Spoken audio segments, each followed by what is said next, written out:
Voler 50 millions de dollars sur Internet est plus facile que vous ne le pensez. Surtout lorsque vos victimes vous donnent l'argent elles-mêmes et vous en remercient. Je m'appelle Devnull et j'ai dirigé pendant 3 ans le plus grand réseau de faux casinos du Darknet. Aujourd'hui, je suis assis dans un petit café quelque part à l'autre bout de la planète, je bois un café et je regarde des gens ordinaires aller au travail. Ils ne savent pas que l'homme à la table voisine a un jour ruiné la vie de milliers d'autres personnes comme eux. Mais le coût réel de cet argent est bien plus élevé. 3 personnes sont déjà mortes et je sais que je pourrais être le prochain. Je n'écris pas cette confession pour obtenir le pardon. Il n'y aura pas de pardon, ni de la part des victimes, ni de la part des anciens partenaires, ni de la part des services de sécurité des 3 pays. J'écris parce que la vérité doit être dite. Parce que derrière les belles interfaces et les promesses mirobolantes d'argent facile se cache une machine qui dévore des destins humains. Tout a commencé en 2017. J'avais 22 ans, j'étais étudiant en 4e année de cybersécurité dans une université technique. Je ne dirai pas laquelle, trop de traces pourraient remonter jusqu'à moi. Je dirais simplement que c'était en Europe de l'Est, dans l'espace post-soviétique, où les programmeurs talentueux gagnaient des sous et où la corruption était la norme de vie. Depuis l'enfance, je suis attiré par les ordinateurs. À 14 ans, je connaissais déjà 3 langages de programmation. À 16 ans, j'ai construit mon premier serveur de briques et de broc. À 17 ans, j'ai piraté le réseau local de l'université par curiosité. Je n'ai pas volé, je n'ai pas fait de mal, je voulais juste comprendre comment tout cela fonctionnait. Mais lorsque le doyen m'a convoqué dans son bureau et m'a proposé de résoudre le problème, j'ai réalisé pour la première fois une vérité toute simple. Dans notre monde, tout s'achète et tout se vend. J'ai obtenu un diplôme rouge à l'université, mais je n'ai pas trouvé d'emploi dans ma spécialité. Ou plutôt, j'en ai trouvé un. On m'a proposé 300 $ par mois pour un poste d'administrateur système dans une entreprise informatique locale. Cette somme était à peine suffisante pour louer une chambre et me nourrir. Autour de moi, il y avait les BMW et les Mercedes de ceux qui savaient gagner leur vie. La première fois que je suis entré dans le Darknet, c'était par pure curiosité. J'ai installé Tor, mis en place un VPN et étudié les forums. Au début, je me suis contenté de lire. Comment contourner les blocages, comment fonctionnent les paiements anonymes, comment s'organisent les marchés souterrains. C'était à la fois effrayant et fascinant. J'ai réalisé le premier schéma gris par accident. J'ai vu une demande sur l'un des forums. Nous avions besoin d'un analyseur de données provenant de sources ouvertes. Une tâche simple pour un programmeur de mon niveau. Le client payait en Bitcoin et n'exigeait aucun document. J'ai écrit le script en 2 jours et j'ai reçu 500 $, plus que ce que j'avais gagné en 2 mois de travail officiel. Peu à peu, les commandes se sont multipliées. Des bots pour accumuler les vues, des scripts pour l'enregistrement automatique de comptes, des analyseurs de données personnelles provenant de réseaux sociaux. Je me disais que ce n'était pas criminel, juste une zone grise. Je ne volais pas, je ne tuais pas, j'écrivais simplement du code. Fin 2018, je gagnais déjà plus de 1000 $ par mois. J'ai loué un appartement normal, acheté un ordinateur puissant et commencé à étudier des technologies plus sérieuses. J'ai maîtrisé les réseaux anonymes, appris à mettre en place des serveurs dans différentes juridictions et me suis familiarisé avec les mélangeurs de crypto-monnaies. La réputation de l'entreprise dans les cercles restreints ne cesse de croître. Le surnom Devnull est devenu synonyme de qualité et de fiabilité. Je ne trompais jamais les clients, je livrais toujours mon travail à temps et je savais me taire. Dans un monde où une personne sur 2 est un mouchard ou un fraudeur potentiel, cela valait beaucoup. À l'automne 2019, j'ai reçu un message qui a changé toute ma vie. Un contact est apparu dans un salon de discussion crypté. Il en savait plus sur mon travail qu'un client aléatoire ne devrait le faire. Qui plus est, il connaissait mon vrai nom. Bonjour Devnull. Ou quel que soit ton nom dans la vraie vie, nous avons une offre sérieuse pour un programmeur sérieux. Prêt à passer au niveau supérieur? Ma première réaction a été la peur. Quelqu'un avait brisé mon anonymat, j'étais impressionné. J'ai répondu, cela dépend de l'offre. Nous construisons un produit pour l'industrie du divertissement. Nous avons besoin d'un leader technique. Le salaire est de 10 000 $ par mois, plus un pourcentage sur les ventes. Intéressé? 10 000 par mois. C'était plus que ce que je gagnais en une année complète dans mon travail officiel. Bien sûr, je me suis rendu compte que l'industrie du divertissement, dans notre contexte, pouvait signifier n'importe quoi. Mais l'appât du gain l'emportait sur la prudence. Des détails? Ai-je répondu. Casino en ligne, cycle complet de développement et d'assistance. Partie serveur, interface, système de paiement, système de sécurité. Travail au sein d'une équipe de professionnels. Tout est propre et anonyme casinos, rien d'illégal à première vue. Qu'est-ce qu'on attend de moi? Rendez-vous dans la salle de chat vocal cryptée demain à 20h. Apportez un résumé de vos compétences techniques. Nous verrons les détails. Je n'ai pas dormi cette nuit-là. J'ai marché dans l'appartement, fumant une cigarette après l'autre, en réfléchissant. D'un côté, il y avait l'argent et la possibilité de s'engager dans des tâches techniques vraiment complexes. D'autre part, on ne sait pas très bien ce qu'ils entendent par casino. Mais ce matin, j'ai réalisé que la perspective de gagner sérieusement de l'argent est plus forte que le doute. Le lendemain, à 20 heures précises, je suis entré dans la salle de discussion spécifiée. La voix dans les écouteurs avait été modifiée par le modulateur, mais la personne qui parlait était manifestement instruite, avec une formation technique. Bienvenue dans l'équipe DevNull. Vous faites maintenant partie d'un projet qui va bouleverser l'industrie des jeux d'argent en ligne. Je ne savais pas encore que 3 ans plus tard, ce projet allait vraiment changer ma vie. Mais pas du tout comme promis. Mais alors, en cette soirée d'automne 2019, j'ai simplement dit « Je suis prêt ». Ce n'est qu'au cours de mon 2e mois de travail que j'ai réalisé que nous n'étions pas les seuls à surveiller nos serveurs. Et que nos serveurs étaient surveillés par des personnes qu'il valait mieux ne jamais rencontrer. La première tâche était simple, créer une copie d'un casino européen populaire. La copie exacte, les mêmes polices, les mêmes couleurs, la même navigation. La seule différence résidait dans le domaine et les détails de paiement. Les gens sont attirés par ce qui leur est familier, m'a expliqué le chatbot.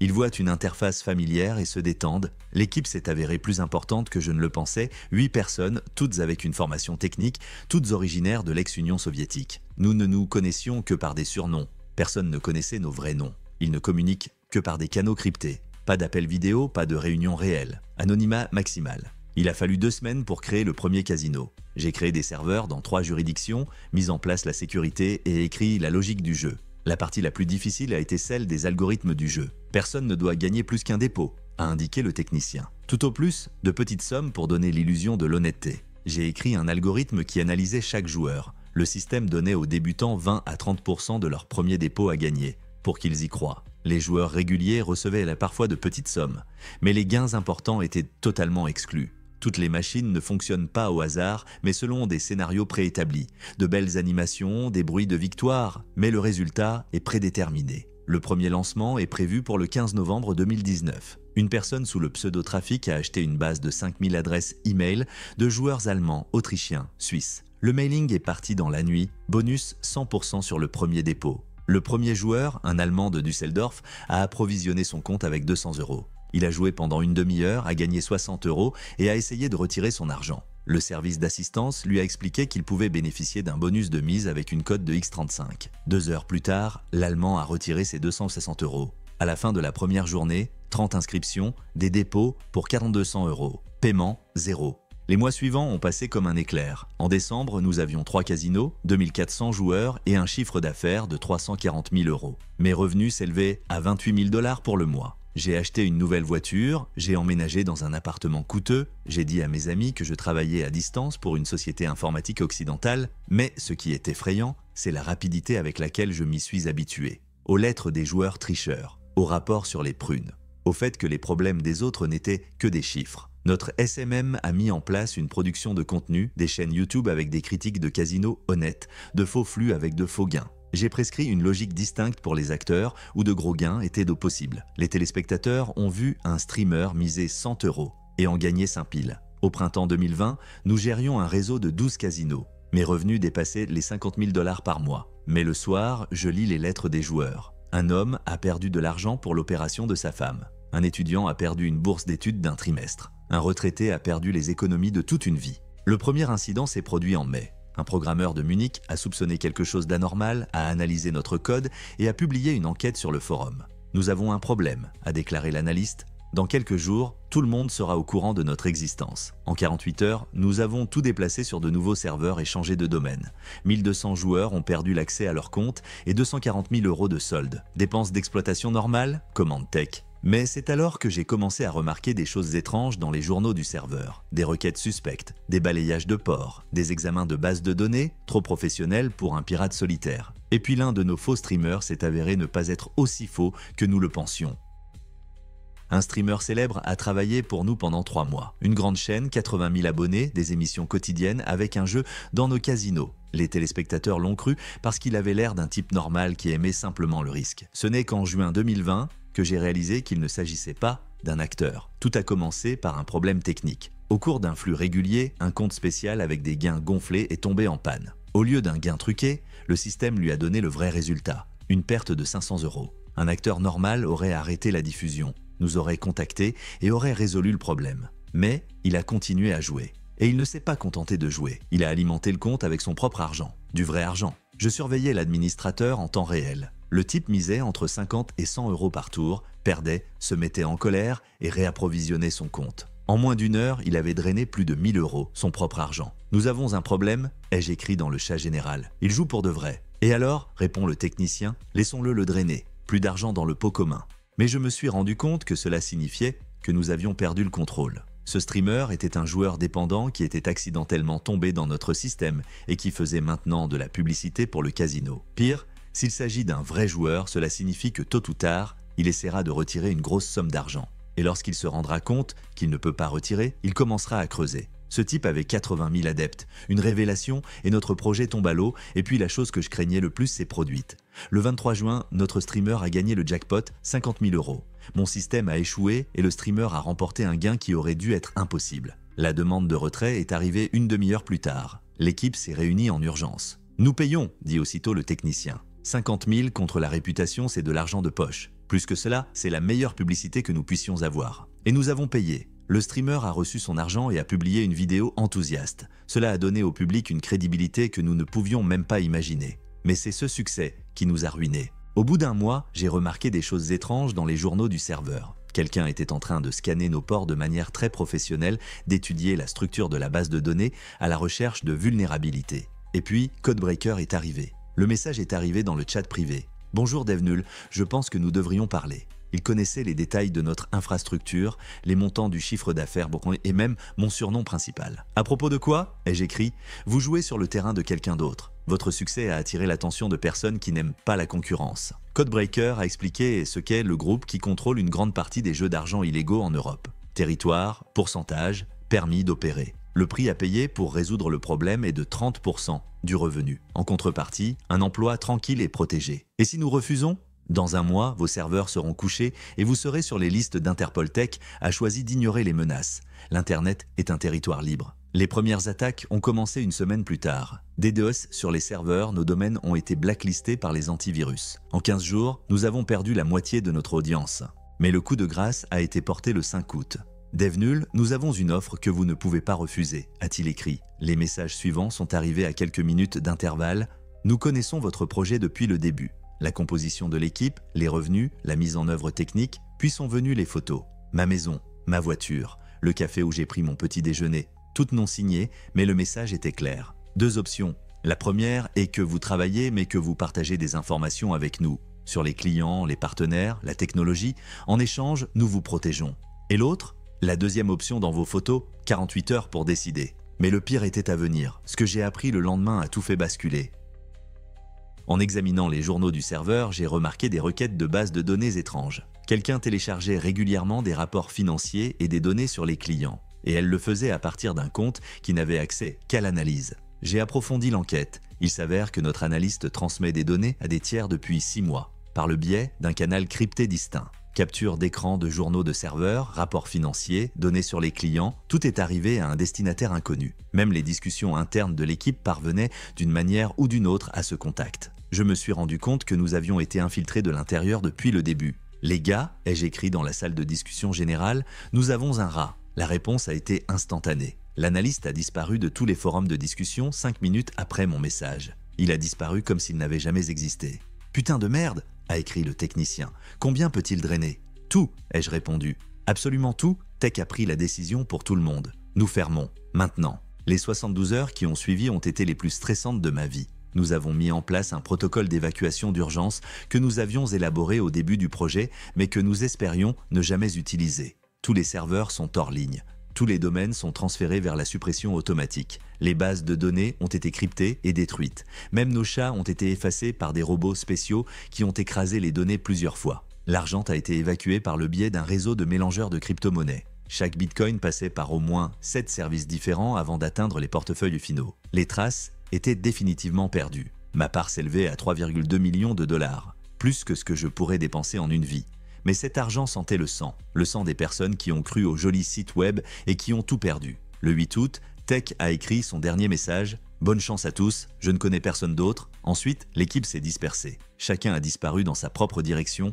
J'ai acheté des documents à un nouveau nom auprès d'un des vendeurs du Darknet. Des documents de qualité, passeport, permis de conduire et même un casier judiciaire. Une couverture complète pour commencer une nouvelle vie.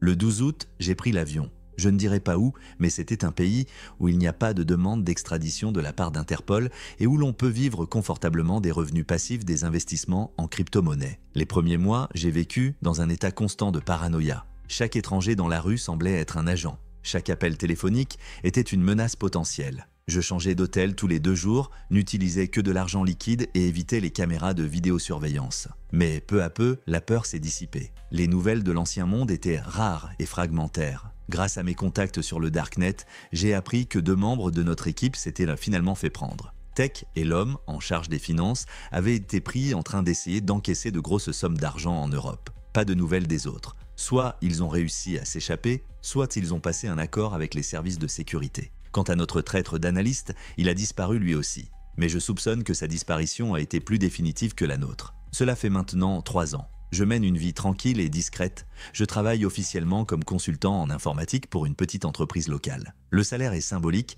mais il crée un historique de revenus légal. Le véritable argent se trouve dans les portefeuilles de crypto-monnaies éparpillés sur une douzaine de blockchains. Chaque mois, je ne dépense pas plus de 1 000 $, soit exactement ce qu'un programmeur local peut se permettre. Il m'arrive de lire des informations sur la lutte contre les casinos illégaux, les montants des dommages, le nombre de victimes, les succès des forces de l'ordre. Dans ces résumés, il est également fait référence à notre système comme étant l'une des plus grandes cyberfraudes de ces dernières années. Officiellement, nous avons volé 47 millions de $ à des joueurs de 15 pays. Officieusement, beaucoup plus. De nombreuses victimes ne sont jamais allées à la police, ayant honte d'admettre leur dépendance au jeu. Un homme qui a perdu de l'argent pour le traitement médical de sa femme. Une étudiante qui a perdu sa bourse d'études. Un retraité qui a perdu les économies de toute une vie. Des milliers de personnes dont nous avons détruit le destin pour des chiffres sur un écran. L'argent n'apporte pas la paix. Chaque dollar me rappelle que je fais partie d'une machine qui dévore des vies humaines. J'ai essayé de faire de la charité de manière anonyme. J'ai transféré des sommes à des fonds pour aider les accros au jeu. Mais cela ne m'aide pas à dormir. Pourquoi est-ce que j'écris cette confession? Peut-être pour soulager ma conscience, ou peut-être simplement parce que le silence tue de l'intérieur. Si vous lisez cette histoire et envisagez de créer quelque chose de ce genre, ne le faites pas. L'argent sera épuisé, votre réputation sera rétablie, mais vous aurez à jamais sur la conscience les vies gâchées de personnes qui voulaient juste un peu de frisson. De belles interfaces, une assistance technique professionnelle, de fausses critiques, tout cela n'est qu'un emballage pour une machine qui transforme les espoirs humains en chiffres sur les comptes bancaires des escrocs. Derrière chaque clic se cache une personne réelle avec de vrais problèmes et de vrais rêves. Et aucune somme d'argent ne vaudrait la peine de ruiner ses rêves. Je ferme mon ordinateur portable et je sors du café. Dehors, c'est un jour ordinaire, des gens ordinaires qui vaquent à leurs occupations. Aucun d'entre eux ne sait que l'homme qui a volé des millions de dollars et détruit des milliers de destins est passé par là. Mais je sais, je le saurai toujours. L'histoire se termine ici. Devnull disparaît dans la foule, ne laissant que ses lignes pour rappeler que dans un monde numérique, le coût humain de la réussite est parfois prohibitif. «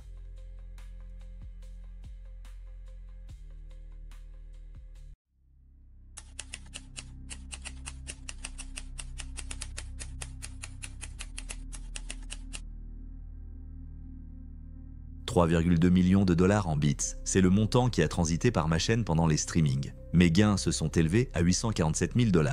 Je pensais avoir trouvé le moyen idéal de rentabiliser le cybersport. Mon pseudo est Guest404, j'ai décidé de raconter cette histoire parce que j'ai réalisé que ce dans quoi je m'étais embarqué était bien plus important et dangereux que la simple générosité de riches fans. Il y a 2 ans et demi, j'étais un gars ordinaire d'une grande ville de la CEI. J'avais 19 ans, j'étais en 2e année d'institut technique et j'avais un grand rêve, devenir un joueur professionnel de CSGO. J'avais le niveau 10 sur Faceit, 2800 Elo et plusieurs offres d'équipe de niveau 3. Mes parents ne comprenaient pas ma passion pour le cybersport. Pour eux, c'était une perte de temps. J'étais toujours à court d'argent. Ma bourse ne couvrait que les déplacements et les déjeuners. L'idée de commencer le streaming est devenue en octobre 2020. Je regardais ces simples recevoir des dons importants de 500 livres et plus, et je me suis dit, et si j'essayais? Le 18 octobre 2020, j'ai organisé mon premier stream. J'ai joué pendant 4 heures, j'ai eu 7 spectateurs, principalement des amis. Pas de dons, mais quelques messages de soutien dans le chat. Pendant les 2 mois qui ont suivi, j'ai diffusé en continu presque tous les jours. En décembre, j'avais 180 adeptes et 15 à 20 spectateurs en moyenne. J'ai reçu mon premier don le 23 décembre, 3 $ de CSFAN 2005. À la veille du nouvel an, j'avais accumulé 47 $. Janvier et février 2021 ont été stables. Je diffusais 4 à 5 fois par semaine, les dons arrivaient de manière irrégulière, de 2 à 10 $. En 2 mois, j'ai gagné environ 130 livres. Tout a changé le 15 mars 2021. Il y avait un flux habituel le soir, Faceit jouait, 25 personnes étaient assises dans le chat. C'est alors qu'une notification est apparue. Alerte au don, 5000 bits, hôte Anonymous Fan 47. Message, super jeu, continuez comme ça. 5000 bits, c'est 50 $. Le plus gros don de ma carrière. Mais le plus étrange, c'est que c'était la première fois que je voyais ce pseudo. Anonymous Fan 47 n'était pas un adepte, il n'écrivait pas dans le chat. Le lendemain, un autre don de la part d'Anonymous Fan 47. 6500 bits, 65 livres. Un jour plus tard, un autre don de Bzilbits, soit 100 $. Fin mars, il y avait 4 comptes de ce type. Lover 2021, Support CS, Random. Le schéma est le même, des dons importants en bits, pas de communication, seulement des phrases de soutien standard. Pour le mois de mars, j'ai reçu 540 $. Le 3 avril, tout est redevenu clair. Message privé de Anonymous Fan 47. Bonjour, nous suivons vos flux depuis un mois, nous aimerions vous proposer une coopération. Pouvons-nous discuter sur Telegram? Ils ont envoyé un lien vers le canal CS Business 2021. Bienvenue, prêt pour une coopération mutuellement bénéfique? Qu'est-ce que vous proposez exactement? Ai-je écrit? C'est simple. Nous soutenons votre chaîne en faisant un don à Bits. De grosses sommes d'argent. En retour, vous transférez une partie en crypto-monnaie sur nos portefeuilles. Votre commission est de 25%. Pourquoi un tel projet? Problèmes avec les virements bancaires vers certains pays. La crypto-monnaie résout ce problème. Vous bénéficiez d'un revenu stable, nous bénéficions d'une conversion pratique. C'est un système gagnant-gagnant.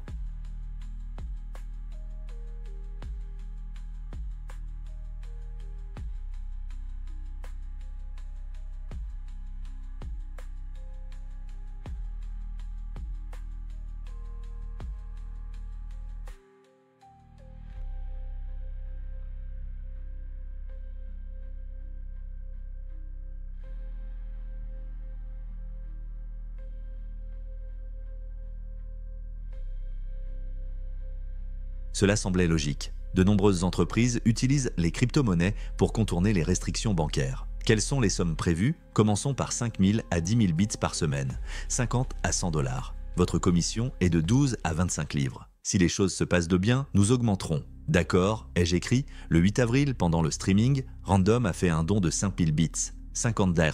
Après le stream, j'ai reçu une adresse Bitcoin, transfert 37 TNC50, ur 12,50 €. Je me suis inscrit sur la bourse et j'ai envoyé des bitcoins à l'adresse indiquée. Le lendemain, j'ai reçu un message « Fonds reçus, bon travail ». Les 2 semaines suivantes se sont déroulées comme prévu. 2 fois par semaine, j'ai reçu 5000, 6000 bits, j'ai transféré la partie principale et j'ai laissé la commission. J'ai gagné 68 livres supplémentaires. J'avais l'impression d'être un véritable homme d'affaires. Les streams rapportèrent de l'argent, on pouvait se payer de la nourriture normale, améliorer ses périphériques. Mais le 25 avril, j'ai reçu un message qui a changé toute la donne.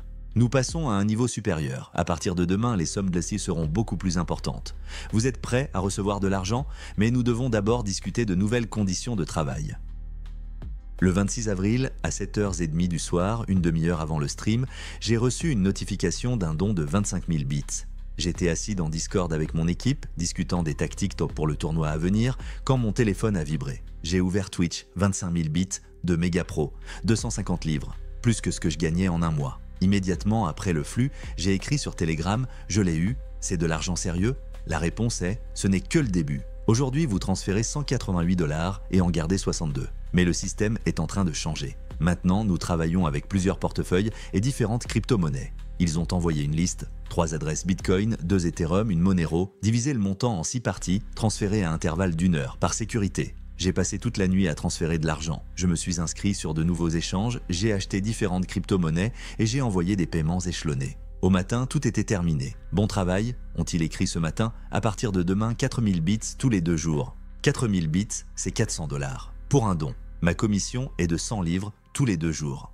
1500 $ par mois, rien qu'avec la commission. La semaine suivante, j'ai vécu comme dans un brouillard. Tous les 2 jours, j'ai reçu d'énormes dons, de 40 à 60 000 bits à la fois. J'ai transféré des crypto-monnaies, j'ai reçu ma part, j'ai acheté des choses dont je n'avais que rêvé auparavant. Nouveau clavier, nouvelle souris, nouveau moniteur 240 Hz. J'ai dit à mes parents que j'avais gagné un tournoi ou obtenu un contrat de sponsoring. Enfin, tes jeux sont utilisés, a dit papa, lorsque j'ai montré le nouvel équipement. Mais à la mi-mai, quelque chose a changé. Les dons ont commencé à arriver non seulement pendant les streams, mais aussi lorsque j'étais hors ligne. 3 à 4 fois par jour, provenant de différents comptes, pour des montants allant de 20 à 80 000 bits. Pourquoi si souvent? Ai-je demandé sur Telegram. Expansion des activités? Votre chaîne a obtenu de bons résultats. Vous êtes désormais l'un des principaux partenaires, les partenaires clés. Cela semblait important, mais je commençais à m'inquiéter de certains détails. Tout d'abord, tous les comptes de donateurs ont été créés récemment. Pas d'abonnement, pas d'historique, pas de communication avec d'autres streamers. Deuxièmement, les montants étaient de trop ronds. Exactement 25, 40, 60 000 bits. Personne ne fait de dons en nombre pair. Habituellement, c'est de 347 ou 583, des montants aléatoires. Troisièmement, tous les messages adressés aux donateurs étaient d'eau classique. Bon match, continuez. Pour le flux d'hier, pas un seul commentaire personnalisé. Le 25 mai, j'ai fait part de mes doutes sur Telegram. Les comptes des donateurs semblent suspects. Tous nouveaux, pas d'historique, a répondu rapidement. Il s'agit de comptes techniques. Nous travaillons avec des clients internationaux qui ne peuvent pas utiliser les virements bancaires normaux. Restrictions politiques, sanctions, problèmes de réglementation des devises. Et ils achètent des bits pour contourner les restrictions? Exactement. Twitch accepte des paiements d'à peu près partout. Et par votre intermédiaire, nous convertissons en crypto-monnaie et l'envoyons aux bonnes juridictions. Un système de paiement international tout à fait légal. Cela semblait plausible. En 2021, de nombreuses entreprises cherchaient en effet à contourner les restrictions bancaires par le biais des crypto-monnaies. Et pourquoi exactement à travers des banderoles? Les streamers reçoivent officiellement des dons. C'est une activité normale et personne ne soupçonne quoi que ce soit d'étrange de la part des téléspectateurs. Le 1er juin, ils ont proposé une nouvelle condition. Prêt à prendre plus de responsabilités? Nous pouvons augmenter la commission à 30%, mais vous aurez besoin d'aide pour les questions techniques. Quels sont les problèmes techniques? Mettre en place des portefeuilles, enseigner aux autres streamers notre système. Vous comprenez déjà le processus mieux que la plupart d'entre eux. D'autres streamers? Je n'étais donc pas le seul. Combien de personnes travaillent sur ce projet? Nous avons environ 50 streamers dans notre réseau, originaires de différents pays. Vous êtes l'un des partenaires les plus fiables. 50 streamers. Si tout le monde fait des dons comme je le fais, des millions de dollars transitent chaque mois par leur système. Vous voulez rencontrer le coordinateur? Suggère-t-il. Appel vocal dans Discord, discussion des plans de développement. Le 15 juin, j'ai parlé pour la première fois avec une personne de leur équipe. Une voix d'homme d'âge moyen, un léger accent, peut-être d'Europe de l'Est. Vous faites du bon travail, dit-il sans saluer. Mais êtes-vous prêt pour les affaires sérieuses? Qu'est-ce qui est considéré comme grave? 100 à 200 000 bits par jour, parfois plus. Votre commission sera de 600 $ par jour. C'est plus que ce que la plupart des gens gagnent en un mois, mais il y a une condition. Aucune question n'est lui posée, aucun délai n'est prévu. Vous recevez un don, vous le transférez dans l'heure qui suit. Nous travaillons 7 jours sur 7. Et si j'ai des examens ou des tournois, les examens n'annulent pas les affaires, vous trouverez le temps. Le ton était dur, mais les chiffres fascinants. 600 $ par jour, et c'est le minimum. En un an, on peut acheter un appartement. Je suis d'accord, ai-je dit. Depuis le 20 juin, une nouvelle vie a commencé. Chaque jour, y compris les week-ends, j'ai reçu des dons de 80 à 250 000 bits. J'ai transféré des crypto-monnaies vers des dizaines d'adresses différentes et j'ai travaillé avec 5 bourses simultanément. Mon revenu quotidien se situait entre 800 et 1500 livres. En un mois, j'ai gagné 31 000 $. Pour la première fois de ma vie, je me suis senti riche. J'ai loué un appartement d'une chambre dans le centre-ville. J'ai acheté une voiture. J'ai annoncé à mes parents que j'avais signé un contrat avec une grande organisation de cybersport. Mais le travail était épuisant. Toutes les 3 heures, de nouveaux dons arrivaient, j'ai dû interrompre des streamings, quitter des jeux, me lever la nuit pour des transferts. Le système fonctionne 24 heures sur 24, m'ont-ils expliqué lors d'un autre appel. L'argent ne dort pas. Fin juillet, je transférais entre 150 et 200 000 € par semaine. La commission se situait entre 30 000 et 40 000. Mais j'ai commencé à m'inquiéter de certains détails. Tout d'abord, les adresses des portefeuilles changeaient constamment. Il y en avait de nouvelles chaque jour, jamais répétées. Deuxièmement, lorsque j'ai vérifié quelques adresses sur Blockchain Explorer, j'ai vu des avertissements. L'adresse est signalée par les bourses comme étant à haut risque et un lien d'activité suspecte a été détecté. Le 1er août, j'ai posé la question suivante dans un salon de discussion. Pourquoi les adresses changent-elles tout le temps? Et pourquoi certaines sont-elles qualifiées de suspectes par les bourses? C'est une pratique courante pour les virements internationaux, m'a-t-on dit. Nous changeons d'adresse pour des raisons de sécurité. Et les bourses se réassurent en signalant toute transaction importante. Mais Binance a explicitement écrit « lié à une activité frauduleuse » sur l'une des adresses « faux positifs ». Les algorithmes des bourses sont imparfaits et confondent souvent des transactions légitimes avec des fraudes. Mais des doutes se font jour. Pourquoi changer d'adresse tous les jours s'il s'agit de colonies internationales légales? En lisant les nouvelles ce matin, je suis tombé sur un article intitulé « La plus grande fuite de données de Twitch ». Les revenus de milliers de streamers au cours des 2 dernières années ont été publiés. J'ai ouvert la liste et j'ai trouvé ma chaîne. 3,2 millions de $ en bits. C'est le montant qui a transité par mon canal en 10 mois, à partir de comptes sans antécédents. Pour le soi-disant fonds d'investissement. Je me suis alors rendu compte que je n'avais jamais posé la question ultime. Où ont-ils trouvé autant d'argent pour les bits? 3 millions. Ce chiffre m'a trotté dans la tête toute la journée. J'étais assis devant mon ordinateur, regardant les données de fuite de Twitch et essayant de comprendre l'échelle. En 10 mois, plus d'argent avait transité par ma petite chaîne que la plupart des gens n'envoient au cours de leur vie. Mes gains s'élevaient à 847 000 €. Mais il ne s'agissait que d'une commission de 25 à 30%. Mais la question principale revenait sans cesse, où ont-ils trouvé autant d'argent? Les Twitch Bits sont achetés avec de l'argent réel provenant de cartes bancaires. 3,2 millions de dollars, ce n'est pas l'argent de poche d'un riche homme d'affaires. Il s'agit d'une somme importante qu'il faut bien se procurer quelque part. J'ai commencé à chercher des informations sur les systèmes de fraude par l'intermédiaire de Twitch. Le tout premier article m'a fait froid dans le dos. Comment les escrocs utilisent des cartes de crédit volées pour acheter des bits sur Twitch. J'ai lu le document 2 fois. Le schéma était simple et logique.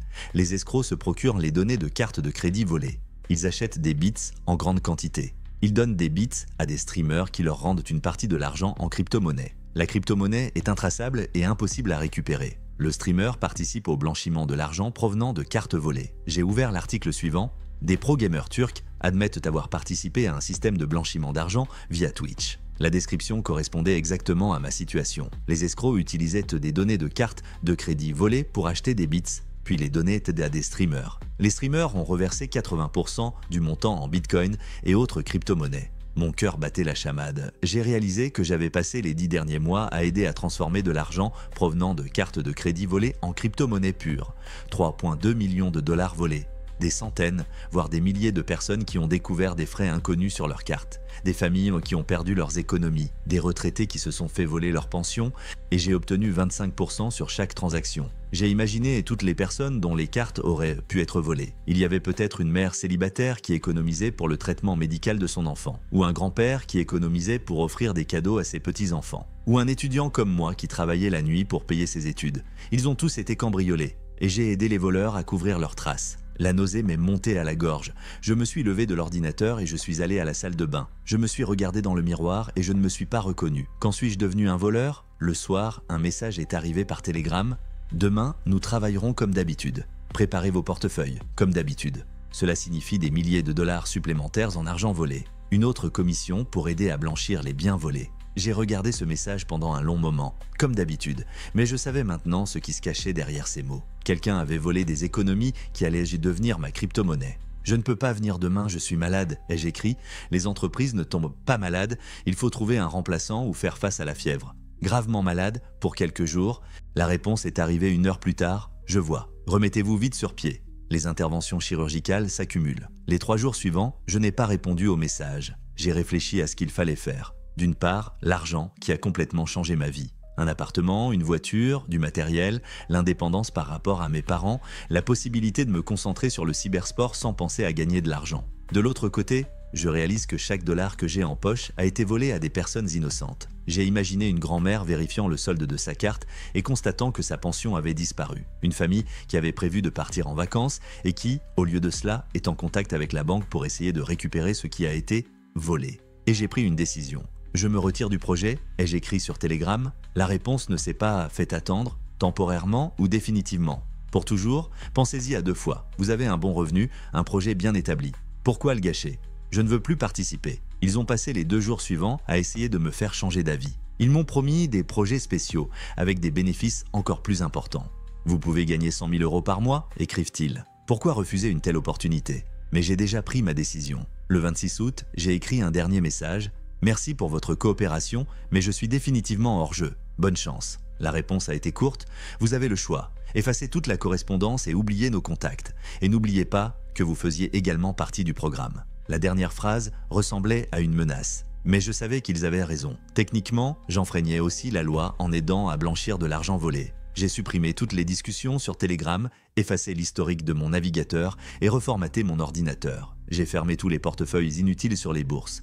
Mais l'argent que j'ai gagné demeure. 847 000 $ en crypto-monnaie. De l'argent reçu pour m'aider à blanchir des fonds volés. Pendant des semaines, je n'ai pas pu y toucher. Chaque fois que je voyais le solde, je pensais aux victimes, aux personnes à qui l'argent avait été volé. En fin de compte, j'ai pris une décision qui m'a permis d'aller de l'avant. J'ai dépensé 1/3 de l'argent pour des œuvres caritatives.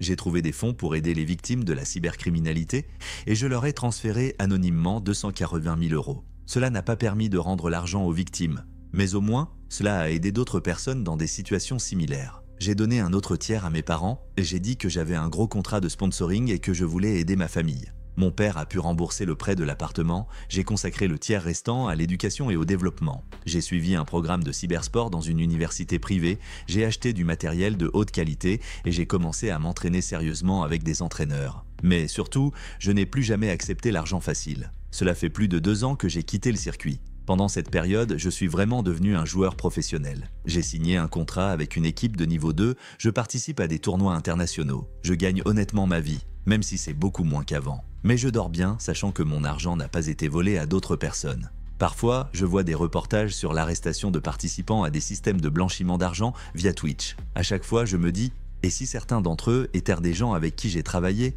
personne ne m'a encore cherché. Peut-être étais-je un trop petit poisson dans leur océan d'argent volé. Ou peut-être que ma coopération avec la police n'était pas nécessaire, le système a été découvert par d'autres moyens. J'ai récemment vu une interview de l'une des victimes de ce type d'escroquerie. Une femme d'une 50aine d'années m'a raconté comment 15 000 $ avaient été volés sur sa carte. Tout ce qu'elle avait économisé pour le traitement de son mari. Le pire, c'est de réaliser que cet argent a permis à quelqu'un d'autre de vivre une vie meilleure, dit-elle. Pendant que nous vendions notre voiture pour payer l'hôpital, quelqu'un s'achetait une nouvelle vie avec nos économies. J'ai éteint la vidéo et je suis resté assis en silence pendant un long moment. Cette femme aurait pu être l'une de celles dont l'argent avait transité par mon canal. 3,2 millions, des chiffres qui ont changé ma vie. Mais derrière chaque dollar se cachait la douleur de quelqu'un d'autre, les rêves volés de quelqu'un d'autre. En racontant cette histoire aujourd'hui, j'ai honte de ces mois où j'ai fermé les yeux sur l'évidence, lorsque la cupidité était plus forte que la conscience. Je n'essaie pas de justifier mes actes. À 19 ans, j'étais assez âgé pour comprendre que lorsque l'argent est offert trop facilement, cela signifie que quelqu'un quelque part en paie le prix fort. 847 000 $. C'est la somme que j'ai gagnée en exploitant le chagrin des autres. Et je n'oublierai jamais ce chiffre. Cette histoire a été postée par l'utilisateur Guess404 dans le forum Dark Stories le 15 décembre 2023. Plusieurs personnes ont écrit qu'elles reconnaissaient dans la description les stratagèmes dans lesquels leurs camarades étudiants étaient tombés. Un commentateur a déclaré que son jeune frère avait lui aussi commencé à recevoir des dons d'un montant suspect sur le flux, mais qu'il avait refusé de coopérer à temps. Selon Europol, le nombre de systèmes de blanchiment d'argent par le biais de cartes de crédit volées et de plateformes de streaming a augmenté de 340% au cours des 3 dernières années. L'âge moyen des participants se situe entre 18 et 24 ans. La plupart d'entre eux ne se rendent même pas compte qu'ils aident à blanchir de l'argent à partir de cartes volées à des gens ordinaires. L'Internet regorge d'offres d'argent facile pour les étudiants et les jeunes professionnels. Système de crypto-monnaie, transferts en ligne, soi-disant investissements, vous ne pouvez vérifier la nature réelle de cet argent que lorsqu'il est trop tard. Si cette histoire vous a fait réfléchir, partagez-la avec d'autres personnes qui pourraient se trouver dans une situation similaire. Peut-être que l'avenir de quelqu'un peut encore être changé. Rappelez-vous, l'argent facile n'existe pas. Derrière chaque grosse somme d'argent qui arrive sans explication se cache la douleur de quelqu'un d'autre. Comme toujours, votre Monsieur Dark Web.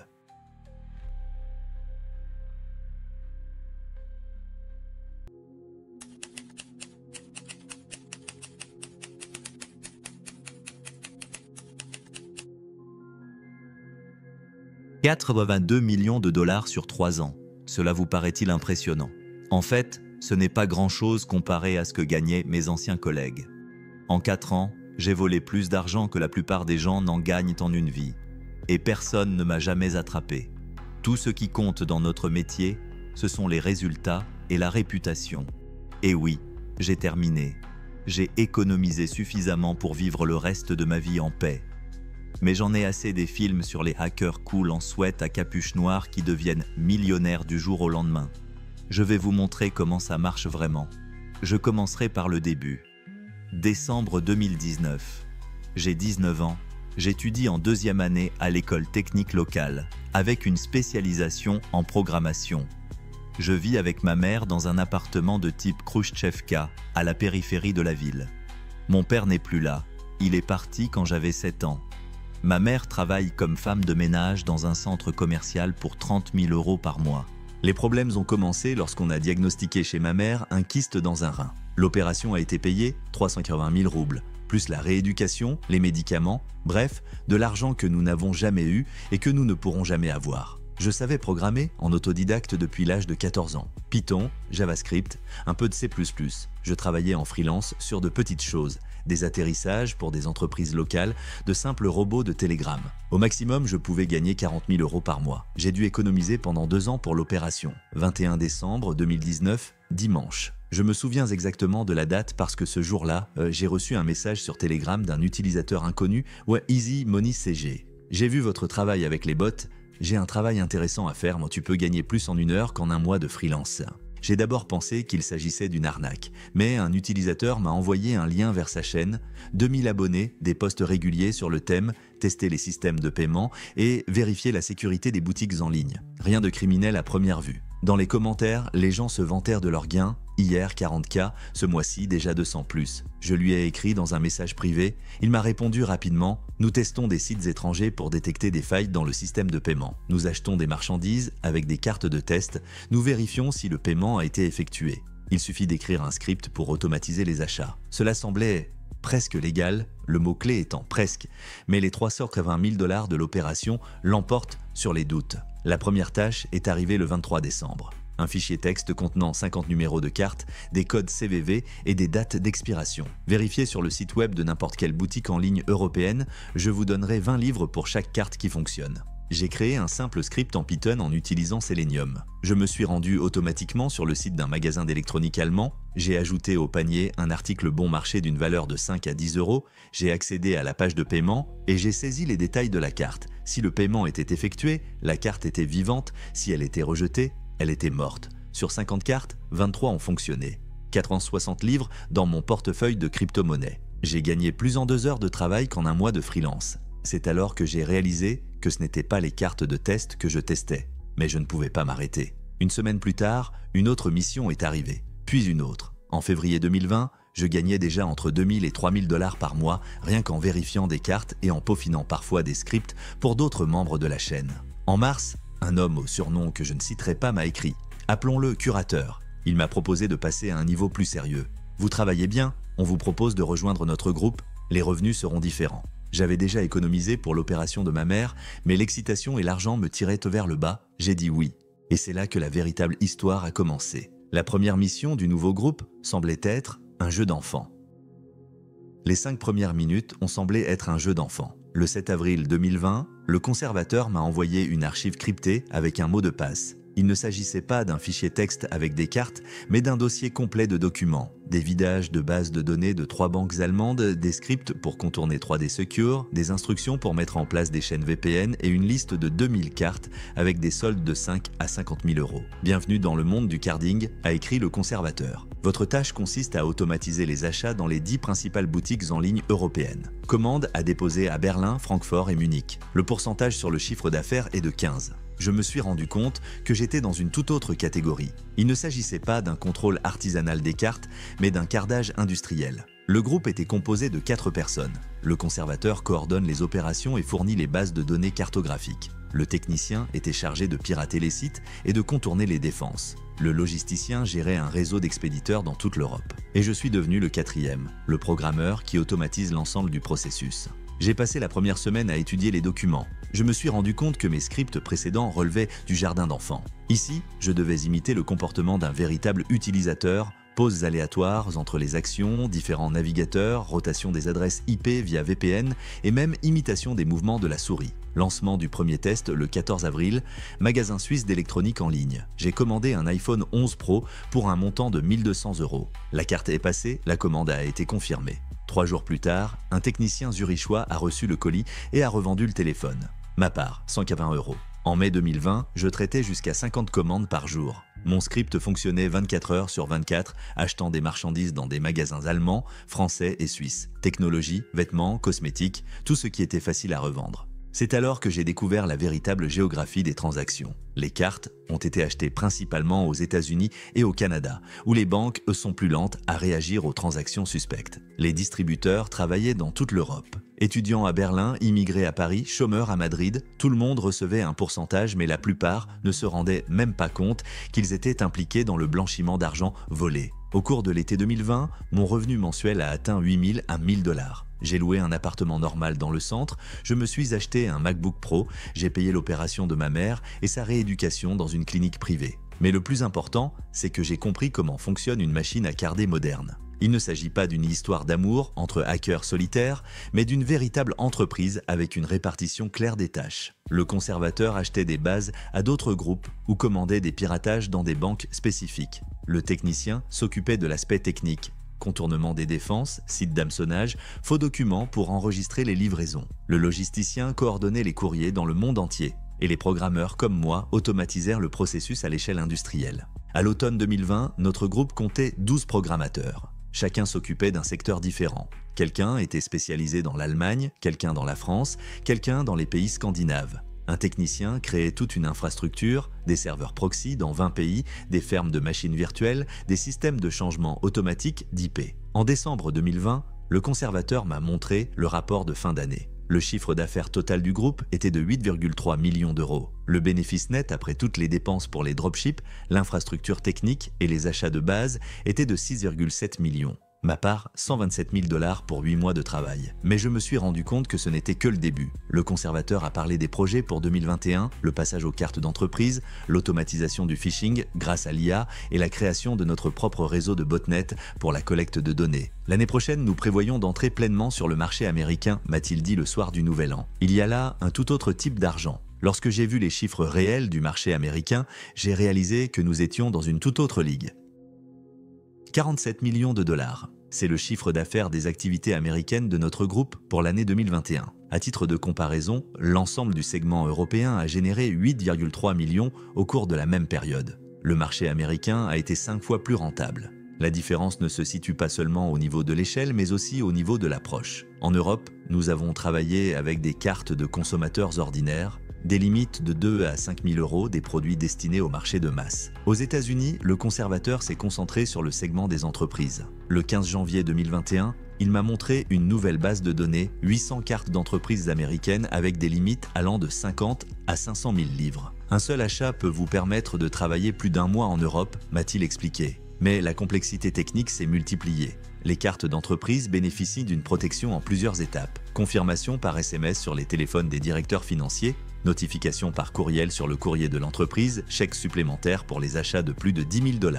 Le technicien du groupe a mis au point un système de contournement par le biais d'attaques de phishing. Nous avons créé de fausses lettres de banque demandant aux gens de confirmer les informations de leurs cartes pour mettre à jour le système de sécurité. Les gens saisissaient leurs propres données sur nos sites fictifs. Mais la véritable percée a eu lieu en mai 2021, lorsqu'un technicien a commencé à utiliser des réseaux neuronaux pour générer des courriels d'hameçonnage. L'IA a analysé le style de correspondance de certaines banques et a créé des courriels qu'il était presque impossible de distinguer des vrais. Ma tâche est devenue plus complexe. Il ne s'agissait plus seulement d'automatiser les achats, mais de créer des systèmes à part entière pour travailler avec des paiements d'entreprise. Simuler le comportement des employés d'une entreprise, acheter des produits B2B, travailler avec des fournisseurs de matériel et de logiciels. Première transaction importante, 23 juin 2021, a acheté pour 180 000 € de matériel serveur IBM sur la carte d'entreprise d'une société technologique de Seattle. Les serveurs ont été envoyés à une société fictive à Miami, d'où la goutte les a revendus en Amérique du Sud.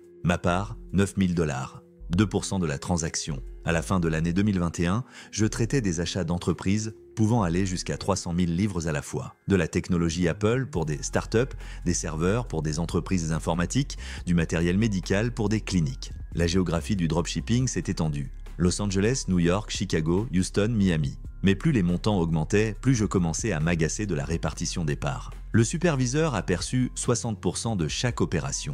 Le technicien recevait 20%, le logisticien recevait 15%. J'ai reçu 5%, bien que mes scripts aient assuré 80% de la réussite des achats. Vous obtenez un pourcentage du chiffre d'affaires, pas une prise de risque, a expliqué le conservateur lorsque j'ai soulevé la question de la renégociation de la part. Mais c'est moi qui prenais les risques. Mes serveurs, mes scripts, mon IP dans les logs de la boutique. Si l'opération avait échoué, j'aurais été le premier à être découvert. En décembre 2021, mon revenu était de 67 000 livres. Cela semble bien, mais cela ne représente que 2,8% du bénéfice total du groupe qui s'élève à 2,4 millions pour le mois. La goutte d'eau qui a fait déborder le vase a été l'opération du 8 février 2022. Carte d'entreprise pour une société pharmaceutique basée à Boston. Limite de 750 000 $.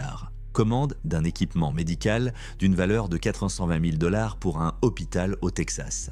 L'opération s'est parfaitement déroulée. Bénéfice total du groupe, 357 000 livres après déduction de la valeur de revente. part du maître chien, 2.400. Ma part, 1750 $. J'ai créé tout le schéma technique de l'opération, mon script a contourné les 3 couches de sécurité des cartes d'entreprise, je me suis coordonné avec la goutte d'eau au Texas et j'ai obtenu moins de 5%. Le 14 mars 2022, j'ai écrit au conservateur « Je veux renégocier les termes de la coopération. Je veux 20% sur les transactions. » La réponse est arrivée 1 heure plus tard. Les conditions restent les mêmes. Si cela ne vous convient pas, vous pouvez partir. Le matin du 15 mars 2022, j'ai envoyé un dernier message à mon curateur et j'ai commencé un tout nouveau jeu. Première commande en solo, iPhone 13 Pro Max pour 1200 livres avec une carte américaine. Livraison en Russie par courrier normal. Le 18 mars 2022, le colis est arrivé et 2 jours plus tard, j'ai vendu le téléphone pour 85 000 roubles. Bénéfice net, 1050 $. En une seule commande, j'ai gagné autant que ce que je gagnais en 10 opérations dans le groupe. J'ai travaillé avec prudence pendant les premiers mois. Je testais un système de livraison directe de marchandises en Russie. Il s'est avéré que la majorité des détaillants américains en ligne peuvent envoyer des commandes en Russie en toute sécurité. L'essentiel est d'utiliser des cartes de la même région que votre adresse IP lors de la commande. À l'été 2022, j'avais mis au point un plan clair. J'ai acheté des cartes américaines et européennes avec des soldes de 5 000 à 50 000 $. Il a commandé des équipements Apple et Samsung, des consoles de jeux, des montres de luxe, des bijoux. Tout a été livré en Russie à l'adresse de fausses personnes, mais la principale découverte a eu lieu en juin. Je me suis rendu compte que le marché russe était beaucoup plus rentable que les marchés européens ou américains. En Russie, certains produits coûtent 1,5 fois ou 2 fois plus cher qu'aux États-Unis. Un iPhone à 1 000 $ se vend facilement entre 80 et 90 000 roubles. Un MacBook Pro à 500 livres se vend à 220 et 250 000. De plus, il n'y a pas de dropshippers intermédiaires qui prennent leur pourcentage. En juillet 2022, il a gagné 43 000 BACOS. En août, 61 000. En septembre, 78. Mais certains biens ne sont pas commercialisables en Russie. Il s'agit d'équipements médicaux spécifiques, d'équipements professionnels pour les studios d'enregistrement, de pièces de collection rares. Pour ces commandes, nous avons dû organiser un petit réseau de dropshippers. J'ai trouvé une personne à Berlin, un étudiant ukrainien, qui a accepté de recevoir des colis pour 200 € chacun. Aux États-Unis, j'ai trouvé un homme de Los Angeles, un immigrant du Mexique, qui travaillait pour 300 livres par colis. Le système est devenu universel, des équipements de masse ont été commandés en Russie, des produits spécifiques ont été expédiés en Europe ou aux États-Unis, puis revendus sur des sites internationaux. En octobre 2022, il y a eu un saut qualitatif. J'ai commencé à utiliser les réseaux neuronaux non seulement pour l'hameçonnage, mais aussi pour l'analyse des marchés. L'IA a été entraînée à analyser les prix des marchandises dans différents pays et à trouver automatiquement les positions les plus rentables pour la revente. L'algorithme a scanné les boutiques américaines, comparé les prix avec les places de marché russes et produit une liste de biens avec la marge maximale. Le résultat a dépassé les attentes. L'IA a trouvé des produits dont la différence de prix pouvait atteindre 300%. Un projecteur de 3 000 $ aux États-Unis a été vendu en Russie pour 350 000 roubles. Une console de mixage professionnelle à 8 000 livres en Russie pour 900 000 roubles. À la fin de l'année 2022, je traitais jusqu'à 30 commandes par jour de manière entièrement automatique. Mes scripts trouvaient eux-mêmes des marchandises intéressantes, les commandaient à l'aide de cartes volées, suivirent la livraison et plaçaient même des annonces de vente sur les places de marché russes. Décembre 2022, 127 000 $ de recettes. En un mois, j'ai gagné autant que ce que j'avais gagné dans le groupe pendant toute une année.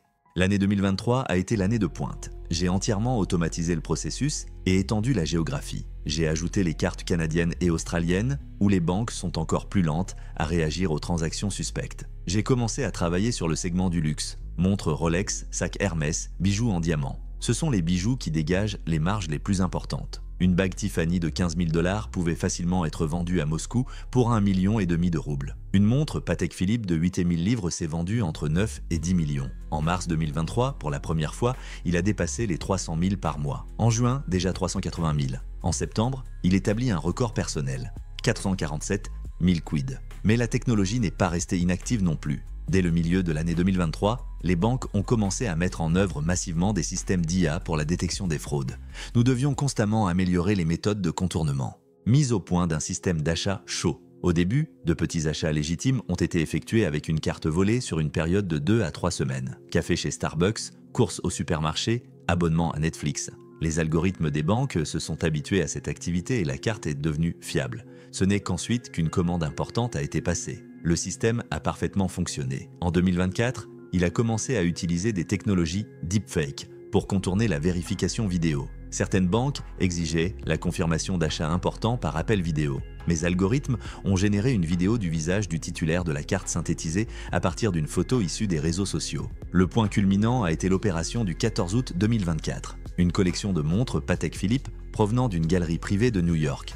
12 pièces d'une valeur totale de 1,2 million de dollars. Le tout payé avec la carte d'entreprise du fonds d'art vendue en Russie pour 140 millions de roubles.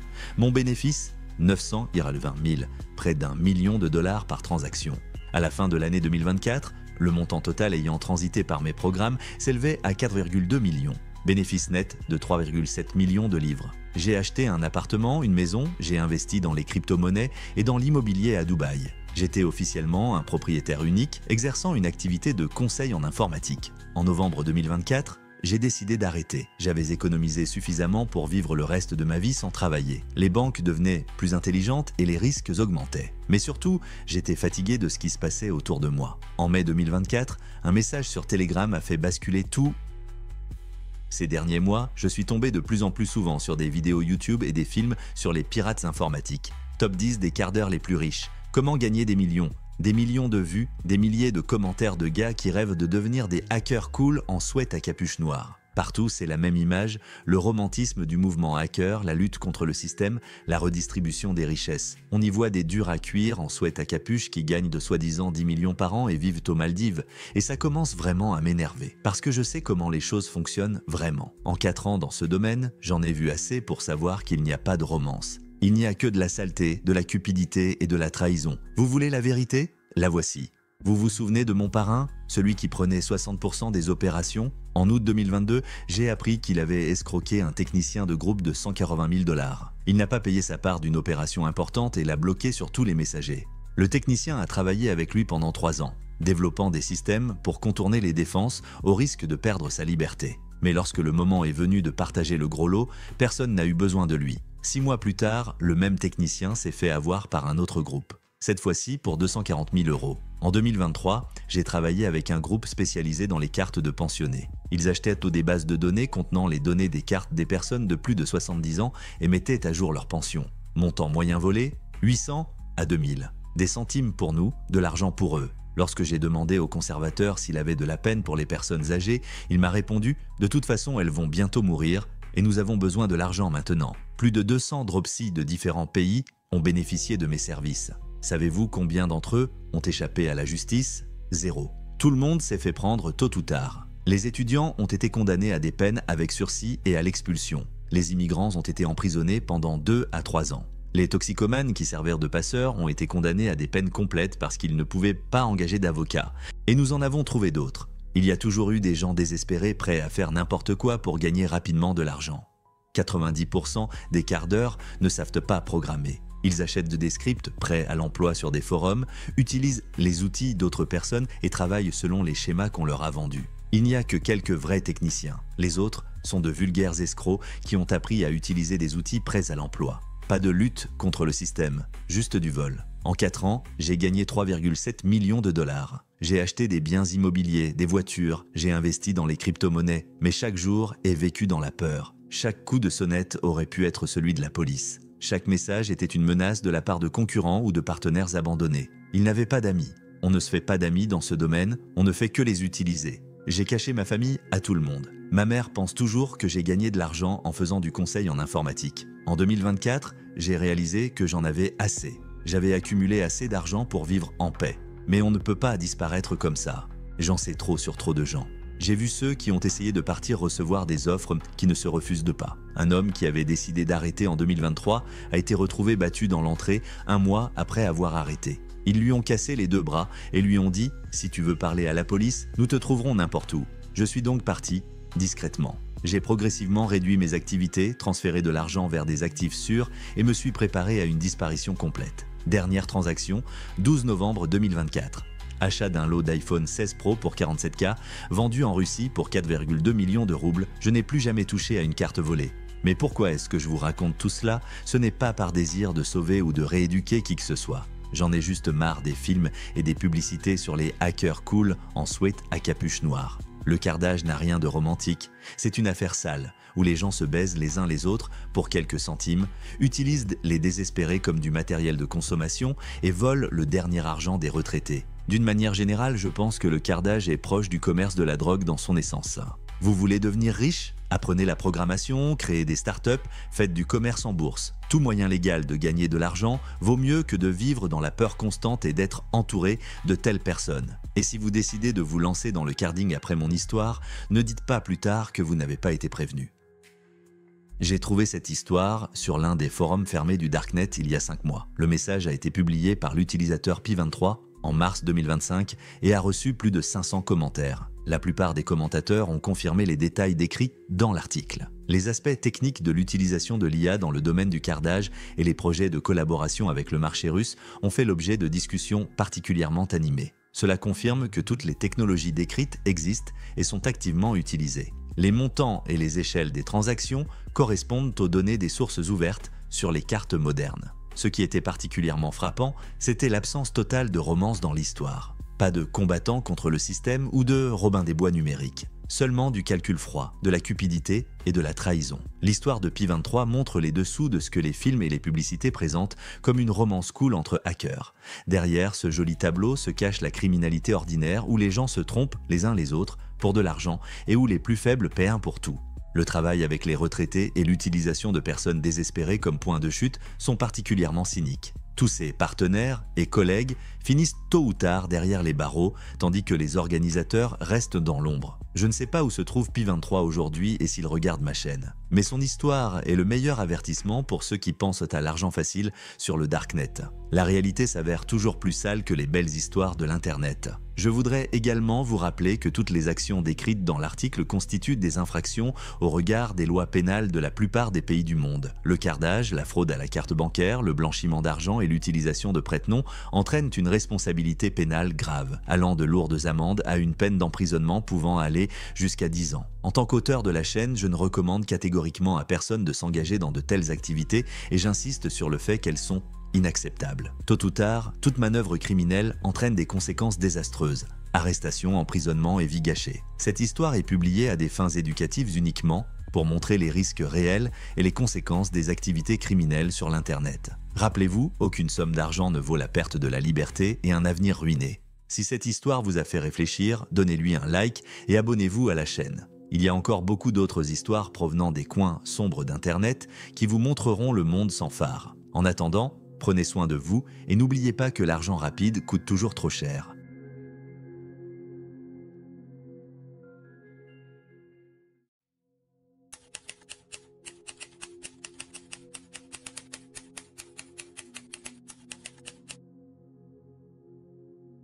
Disparaître avec 4 milliards de dollars et rester impuni, c'est fantastique. Surtout dans un monde où chaque transaction cryptographique est enregistrée à jamais sur la blockchain. Mais Amir et Rezkadji ont réalisé l'impossible. Ils ont déchiffré non pas le code, mais la cupidité humaine. Je m'appelle Mr Dark Web et aujourd'hui je vais vous raconter une histoire qui a changé la perception de ce que peuvent faire des adolescents ordinaires ayant accès à l'Internet. L'histoire commence en l'an 2000 en Afrique du Sud, où deux frères, Amir, 17 ans, et Rezkadji, 20 ans, vivent la vie ordinaire d'une famille africaine pauvre. Mais dans leur tête, un plan se préparait déjà, qui allait ébranler l'ensemble du monde des crypto-monnaies dans 2 ans. Imaginez, vous êtes un adolescent issu d'une famille pauvre, vivant dans un pays où le taux de chômage est élevé et les opportunités limitées. Autour de vous, des millions de personnes rêvent bien de liberté financière. Et chaque jour, sur l'Internet, on apprend que les crypto-monnaies font des millionnaires du jour au lendemain. C'est exactement le tableau qu'ont vu les frères Kadji en 2019.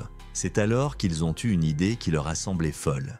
Et s'ils créaient une plateforme qui échangerait automatiquement des bitcoins et apporterait aux gens un profit stable? En février 2019 est née AfriCrypt, une plateforme de crypto-monnaie qui promettait aux investisseurs ce dont ils ne pouvaient que rêver. Les frères l'ont présenté comme un service révolutionnaire utilisant l'intelligence artificielle pour échanger automatiquement des bitcoins. Cela semble impressionnant, n'est-ce pas? Mais le plus impressionnant, ce sont les chiffres. AfriCrypt a promis aux investisseurs un bénéfice de 10% par jour. Cela signifie que si vous investissiez 1000 $, vous recevriez en un mois plus de 17 000 $.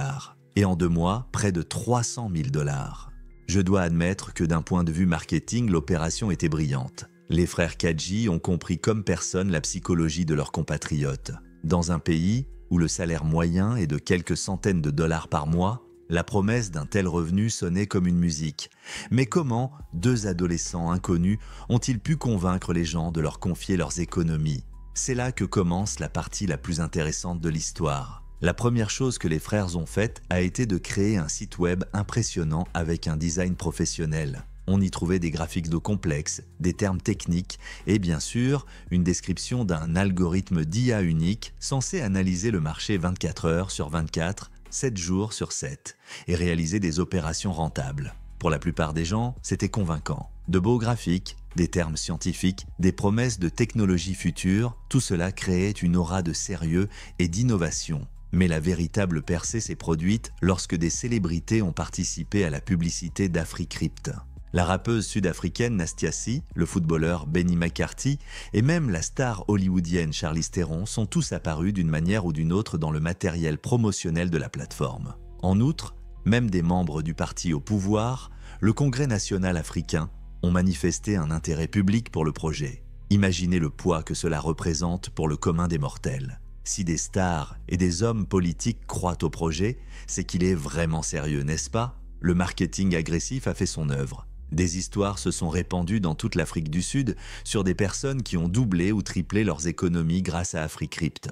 Le bouche à oreille fonctionne parfaitement. Chaque client satisfait attire de nouveaux investisseurs. À la fin de l'année 2019, AfriCrypt était devenu un phénomène. Des milliers de Sud-Africains, du simple ouvrier aux riches hommes d'affaires, ont investi leur argent dans la plateforme des frères Kadji. Mais le plus frappant dans cette histoire n'est pas la rapidité avec laquelle la popularité d'AfriCrypt s'est accrue. Ce qui est le plus frappant, c'est que les frères achetaient des voitures de luxe, des propriétés coûteuses et menaient un train de vie de millionnaires sous les yeux de leurs investisseurs. Amir et Ress n'ont pas caché leur richesse soudaine. Au contraire, ils l'ont affiché comme une preuve de l'efficacité de leur système. Après tout, si les créateurs eux-mêmes deviennent millionnaires grâce à leur algorithme, c'est qu'ils fonctionnent vraiment. La logique était sans faille. Les investisseurs ont vu le résultat et ont voulu faire de même. Au début de l'année 2020, la plateforme avait attiré des dizaines de milliers de clients dans toute l'Afrique du Sud. L'argent coulait à flot. AfriCrypt traitait des millions de dollars de transactions chaque mois. Tout ressemblait à l'histoire d'une start-up parfaite. 2 jeunes génies ont créé une technologie révolutionnaire, attiré des investissements et sont en train de changer le monde de la finance. Mais, comme vous l'avez peut-être deviné, il y a un très grand mais dans cette histoire. Aucun des investisseurs ne savait ce qu'il advenait réellement de son argent. Personne ne savait que derrière la belle façade d'une plateforme de haute technologie se cachait une réalité complètement différente. Une réalité qui a fait d'AfriCrypt l'une des escroqueries financières les plus audacieuses de l'histoire des crypto-monnaies. C'est de cette face cachée de l'histoire que nous allons parler maintenant. Imaginez que vous êtes un investisseur d'AfriCrypt. Chaque jour, vous vous connectez et vous voyez vos bitcoins augmenter. 10% en un jour, comme promis. De magnifiques graphiques montrent des transactions réussies. L'algorithme fonctionne parfaitement. Vous êtes heureux. Vous avez enfin trouvé un moyen de devenir riche. Et si je vous disais que tous ces graphiques sont faux, qu'il n'y a pas eu de transaction, que votre argent n'a jamais quitté le portefeuille des frères Kadji? Bienvenue dans la réalité d'AfriCrypt. Derrière la belle façade d'une plateforme de haute technologie se cachait l'une des plus anciennes fraudes de l'histoire de la finance, la pyramide de Ponzi. Nommé d'après l'escroc italien Charles Ponzi, ce système repose sur un principe simple. L'argent des nouveaux investisseurs est utilisé pour rembourser les anciens. Il n'existait pas d'algorithme d'IA, il n'y avait pas de transactions automatisées. Tous les graphiques impressionnants figurant sur le site web d'AfriCrypt ont été dessinés manuellement ou générés par de simples scripts. Certes, les frères Kadji ont modernisé le schéma classique pour l'adapter aux réalités du monde des crypto-monnaies. Lorsqu'un investisseur transfère ses bitcoins à l'adresse d'AfriCrypt, ils sont directement versés dans les portefeuilles personnels des frères et non dans l'algorithme d'échange. Imaginez l'ampleur de cette escroquerie. Des milliers de personnes envoyaient chaque jour leur crypto-monnaie en pensant participer à un programme d'échange révolutionnaire. En réalité, il ne faisait qu'alimenter 2 adolescents qui dépensaient cet argent pour mener une vie de luxe. Mais le plus ingénieux n'est pas la façon dont les frères ont volé l'argent, mais la façon dont ils ont convaincu les gens qu'il n'y avait pas eu de vol. La partie la plus ingénieuse est la façon dont ils ont convaincu les gens qu'il n'y avait pas eu de vol. Vous vous souvenez quand Amir et Ress ont acheté des voitures et des biens coûteux? Ce n'était pas de la simple vantardise. C'était une opération psychologique de premier ordre. En voyant la richesse des créateurs de la plateforme, les investisseurs se sont dit « s'ils sont devenus riches grâce à leur algorithme, alors je peux l'être aussi ». La vie luxueuse des frères a servi de preuve vivante de l'efficacité d'Africrypt. Mais comment les frères ont-ils su s'arrêter? Comment se sont-ils rendus compte que la pyramide était sur le point de s'effondrer? C'est ici que commence la partie la plus intéressante de l'histoire. À la fin de l'année 2020, la taille d'Africrypt avait atteint une masse critique. La plateforme traitait des dizaines de milliers de bitcoins et le nombre d'investisseurs s'élevait à plusieurs dizaines de milliers. Toute chaîne de Ponzi est vouée à l'échec. Tôt ou tard, les nouveaux investisseurs ne suffisent plus à payer les anciens. Les frères Kadji l'ont parfaitement compris. C'est pourquoi ils ont commencé à préparer leur disparition bien avant avril 2021. La première étape consistait à devenir citoyen de la nation insulaire de Vanuatu. Cette petite nation du Pacifique est célèbre pour deux choses, la possibilité d'obtenir rapidement un passeport pour les investissements et l'absence de traité d'extradition avec la plupart des pays du monde. Quelques mois avant l'effondrement d'Africrypt, les frères Kadji sont devenus des citoyens à part entière du Vanuatu. Ils ne pouvaient de plus être extradés vers l'Afrique du Sud ou tout autre pays pour y être poursuivis. Mais la citoyenneté n'était qu'un début. La véritable préparation s'est déroulée dans le monde numérique. Les frères ont commencé à utiliser des bitcoin mixers, des services spéciaux qui mélangent des crypto-monnaies provenant de différentes sources, ce qui les rend pratiquement intraçables. Imaginez que vous jetiez votre pièce dans un énorme chaudron contenant des millions d'autres pièces, que vous la remuiez et que vous en retiriez une au hasard. Il devient alors presque impossible de savoir quelle pièce est la vôtre. Les frères ont converti une partie de leur bitcoin en Monero, la crypto-monnaie la plus anonyme au monde. Contrairement au Bitcoin, où toutes les transactions sont enregistrées dans une blockchain ouverte, Monero cache des informations sur l'expéditeur, le destinataire et le montant du transfert. Ils ont transféré l'autre partie en stablecoin, des crypto-monnaies indexées sur le dollar américain. Cela leur a permis de se protéger des fluctuations du taux de change du Bitcoin et de retirer plus facilement de l'argent dans le système financier traditionnel. Mais l'initiative la plus intelligente a été de créer la légende d'une attaque de pirates informatiques. La disparition pure et simple d'une bourse de crypto-monnaie éveille immédiatement les soupçons.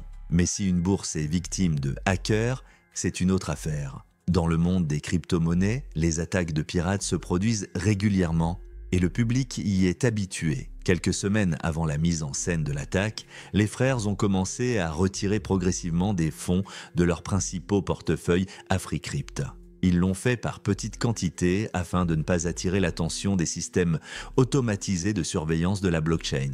En même temps, ils ont interdit l'accès au système financier de l'entreprise à tous les employés, sauf à eux-mêmes. Officiellement, ils expliquent en cette mesure par le souci de renforcer la sécurité. Mais en réalité, les frères ne font qu'éliminer des témoins. C'est ainsi qu'arriva le matin du 13 avril de l'an 2021. Les clients d'Africrypt ont découvert à leur réveil un message choquant sur leur adresse électronique. La plateforme a fait l'objet d'une cyberattaque à grande échelle. Tous les fonds des investisseurs ont disparu. Le site web est hors service.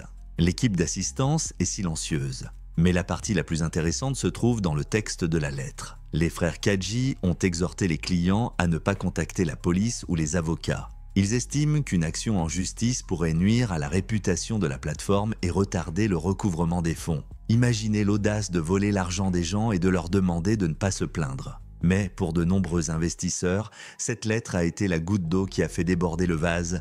Ils pensèrent que les frères avaient effectivement été victimes de pirates informatiques et qu'ils s'efforçaient de rétablir la plateforme. Au moment où les clients d'Africrypt ont reçu ce courriel, Amir et Ress Kadji étaient en route pour un autre pays. Ils ont disparu, emportant avec eux 69 000 bitcoins d'une valeur d'environ 4 milliards de dollars. Lorsque des investisseurs inquiets sont arrivés au bureau d'Africrypt à Johannesburg quelques jours plus tard, ils ont trouvé un immeuble d'habitation ordinaire. Pas de serveur, pas de signe d'une entreprise technologique, juste des pièces vides et les rêves brisés de milliers de personnes. Le projet était ingénieux par sa simplicité. 2 adolescents ont escroqué le monde entier en utilisant non pas une technologie sophistiquée, mais la simple cupidité humaine. Mais l'histoire ne s'arrête pas là. Car le plus incroyable dans l'affaire AfriCrypt n'est pas la manière dont les frères ont volé l'argent. Le plus incroyable, c'est ce qui s'est passé ensuite, lorsque le monde entier s'est mis à les rechercher. Lorsque 4 milliards de dollars disparaissent en une seule journée, le monde n'est pas indifférent. Dans les heures qui ont suivi la réception du courrier électronique faisant état d'une attaque de pirates informatiques, les investisseurs sud-africains sont passés à l'action. Certains ont appelé la police, bien que les frères leur aient demandé de ne pas le faire. D'autres ont demandé des conseils juridiques. D'autres ont tenté de retrouver la trace d'Amir et de Resque sur les médias sociaux. Mais les frères semblent s'être volatilisés. Anecom Attorneys, un cabinet d'avocats représentant les intérêts des investisseurs concernés, a déposé une demande officielle auprès de la police sud-africaine. Interpol s'est impliqué dans l'affaire et a placé les frères Kadji sur la liste des personnes recherchées au niveau international. Certes, il semble impossible de disparaître au XXIe siècle, alors que nos moindres faits et gestes sont tracés par des caméras, des cartes bancaires et des téléphones portables. Mais les frères ont préparé ce moment avec une minutie toute allemande. Les systèmes de contrôle des passeports et de l'aviation ont révélé une image surprenante. Les frères Kadji n'ont jamais officiellement franchi les frontières de l'Afrique du Sud. Du moins, pas sous leur vrai nom. Cela ne signifie qu'une chose.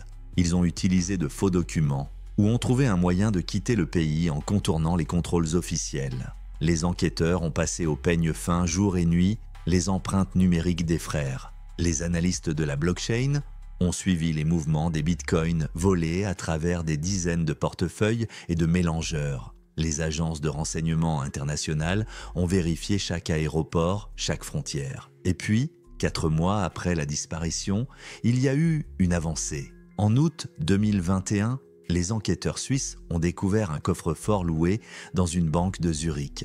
Il contenait un portefeuille matériel de crypto-monnaie Trésor Modèle T, susceptible de contenir une partie des fonds volés. Mais le plus intéressant n'était pas le portefeuille lui-même, mais la personne qui l'avait placé là. Les caméras de surveillance de la banque ont filmé un jeune homme louant un coffre-fort quelques semaines avant l'effondrement d'AfriCrypt. Le système de reconnaissance faciale a donné une correspondance, Amir Kadji. Les autorités suisses ont placé la banque sous surveillance et ont attendu. Et ils ont attendu. Le 9 novembre 21, Amir Kadji se présente à la banque pour accéder à son coffre-fort. Peut-être pensait-il que le secret bancaire suisse le protégerait. Peut-être était-il simplement victime de sa propre confiance en lui.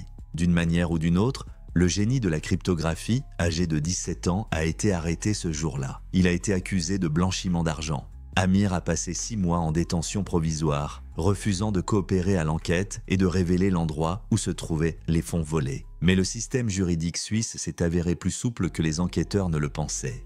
En mai 2022, Amir a été libéré contre une caution de 300 000 francs suisses, environ 375 000 $. Les conditions étaient strictes, remise de son passeport, interdiction de quitter la Suisse et contrôle de police régulier. Pour un homme qui a volé 4 milliards de dollars, une telle caution est ridicule. Mais la chose la plus intéressante s'est produite parallèlement à l'arrestation d'Amir. En novembre de l'année 2021, les investisseurs lésés d'AfriCrypt ont reçu une offre inattendue. Un mystérieux investisseur leur a offert 5 millions de dollars de compensation en échange de l'abandon de toute plainte contre les frères Kadji. 5 millions contre 4 milliards de fonds volés. Un montant ridiculement faible, mais pour de nombreux investisseurs ruinés, il s'agissait au moins d'un peu d'argent. Les enquêteurs n'avaient aucun doute. Les frères eux-mêmes ou leurs mandataires étaient derrière cette offre. Ils ont tenté d'acheter le silence des victimes, alors qu'Amir faisait l'objet d'une enquête. Quelques centaines d'investisseurs ont accepté l'accord, les autres ont continué à se battre pour la justice. Pendant ce temps, Amir vivait en Suisse sous la surveillance des autorités, jouant le rôle d'un criminel repenti. Il s'est régulièrement présenté à la police, a respecté toutes les décisions de justice et a même donné plusieurs interviews aux médias locaux où il s'est présenté comme une victime des circonstances. « J'étais jeune et stupide », a-t-il déclaré aux journalistes. « Mon frère aîné m'a entraîné dans cette aventure et je n'en ai pas mesuré toutes les conséquences. Mais ce n'était qu'un jeu.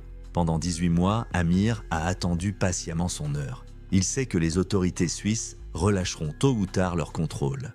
Il ne lui restait plus qu'à attendre le bon moment. Et ce moment est arrivé en août de l'année 2023. Le tribunal suisse, constatant le comportement exemplaire d'Amir, a décidé de lui restituer son passeport. Officiellement, cette décision s'explique par la nécessité de résoudre des problèmes personnels et de préparer le procès. En fait, c'était une erreur fatale. Le jour même où Amir a récupéré son passeport, il a disparu de Suisse. Des caméras de surveillance l'ont repéré à l'aéroport de Zurich, mais la piste n'a pas abouti. 375 000 $ de caution sont restés dans la banque suisse.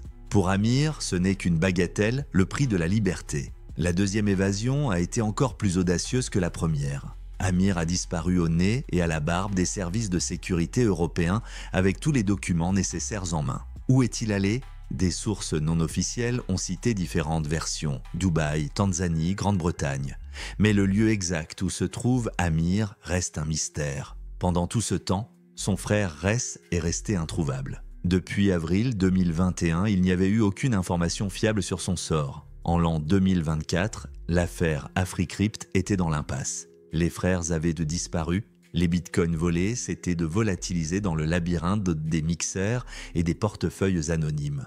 Les organismes d'enquête internationaux poursuivent de leurs recherches, mais sans grand résultat. 69 000 bitcoins, qui valaient 4 milliards de dollars en l'an 2021, sont passés à 7 milliards et demi de dollars en l'an 2024. Les frères Kadji sont devenus encore plus riches sans même toucher à leurs fonds. Mais le plus incroyable dans cette histoire n'est pas l'habileté avec laquelle les frères ont échappé à la justice.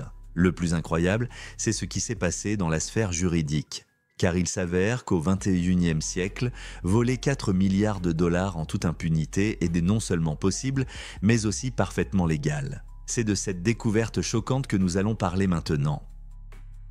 Comment peut-on voler 4 milliards de dollars et s'en sortir ? La réponse à cette question s'est avérée étonnamment simple.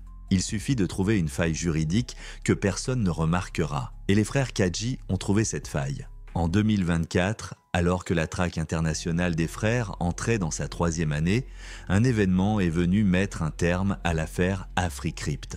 L'autorité de surveillance financière sud-africaine a publié une déclaration officielle qui a choqué même les avocats et les enquêteurs les plus chevronnés. Il s'est avéré qu'AfriCrypt n'avait jamais été enregistré en tant qu'institution financière en Afrique du Sud. Les frères ont positionné leur plateforme comme une entreprise technologique fournissant un logiciel de négociation plutôt que comme une institution financière. Cela ressemble à un détail technique, il s'agit en fait d'un ingénieux stratagème juridique. AfriCrypt, n'étant pas officiellement une organisation financière, elle n'était pas soumise aux lois sur la protection des investisseurs. En outre, les régulateurs n'avaient aucune base juridique pour enquêter sur ces activités. Imaginez l'absurdité de la situation. Une entreprise a attiré 4 milliards de dollars d'investissement, mais elle reste en dehors de la juridiction des régulateurs financiers. C'est comme si une banque opérait sans licence, mais restait en dehors de la juridiction de la supervision bancaire. La déclaration du service financier était impitoyable dans sa précision juridique. AfriCrypt n'ayant jamais été enregistré en tant qu'organisation financière, il n'y a pas de base juridique pour une enquête. Personne ne peut être tenu pour responsable et il n'existe aucun droit à des dommages et intérêts. Avec un seul document, des milliers de victimes ont perdu tout espoir de justice.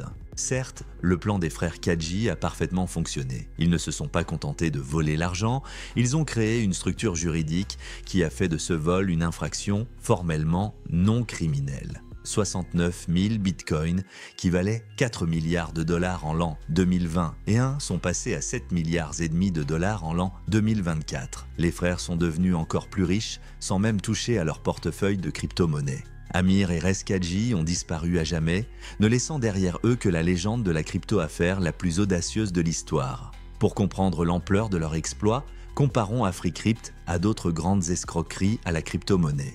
La bourse canadienne Quadriga CX, dont le fondateur Gérald Cotten est décédé dans des circonstances mystérieuses, a perdu 162 millions de dollars. La bourse japonaise Mustegox a perdu 460 millions de dollars à la suite d'une attaque de pirates informatiques. La plateforme Polynetwork a perdu 610 millions de dollars, mais les pirates ont récupéré l'argent. La bourse turque Todex et son fondateur Farouk Fatih Özer ont volé 2 milliards de dollars. Mais Ozer a été arrêté et condamné à 11 196 ans de prison.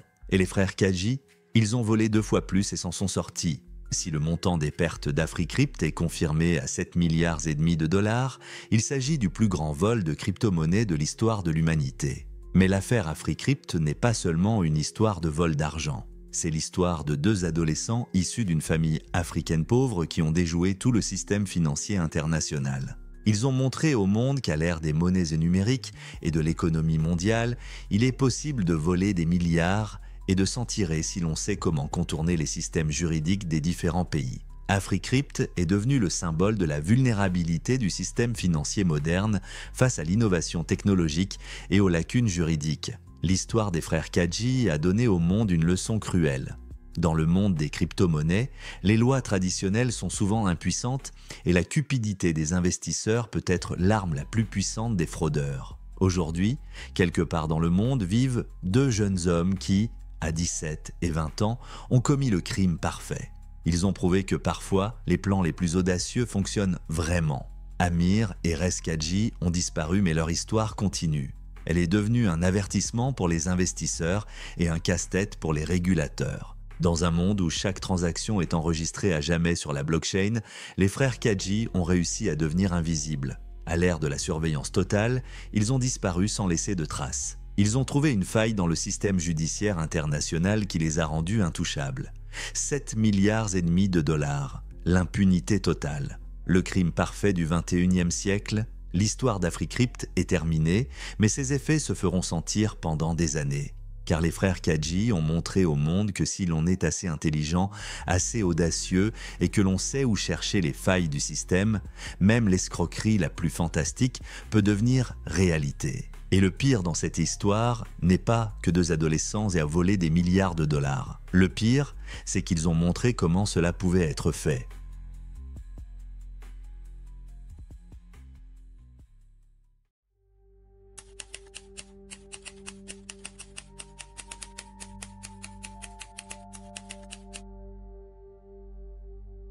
Le matin du 14 février 2023, j'ai reçu un chèque de 2 millions de dollars pour un produit qui n'existait pas. Les investisseurs d'un fonds de capital risque berlinois étaient persuadés d'investir dans une solution d'IA révolutionnaire pour l'automatisation des documents. En réalité, derrière l'intelligence artificielle se cachaient 3 douzaines d'Ukrainiens et de Biélorusses qui, pour 4 $ de l'heure, traitaient manuellement des documents dans des feuilles de calcul Excel. Je m'appelle Alex. Ce n'est pas mon vrai nom, ainsi que de nombreux autres détails que je changerai dans cette confession. Mais l'essentiel restera vrai jusqu'à la dernière virgule. Je ne vais pas mentir en parlant d'une enfance difficile ou de nobles motivations. Dès mon plus jeune âge, c'est le monde interdit qui m'a attiré. Alors que mes camarades jouaient au football, j'essayais déjà, à l'âge de 8 ans, de déchiffrer le mot de passe de l'ordinateur de mes parents. Pas par nécessité, mais par curiosité et par soif de pouvoir. Le premier véritable piratage s'est produit en 2011, alors que j'avais 14 ans. Je vivais dans une petite ville à la frontière de 2 républiques. Je ne préciserai pas lesquelles. Je dirais simplement que c'était une réalité post-soviétique typique.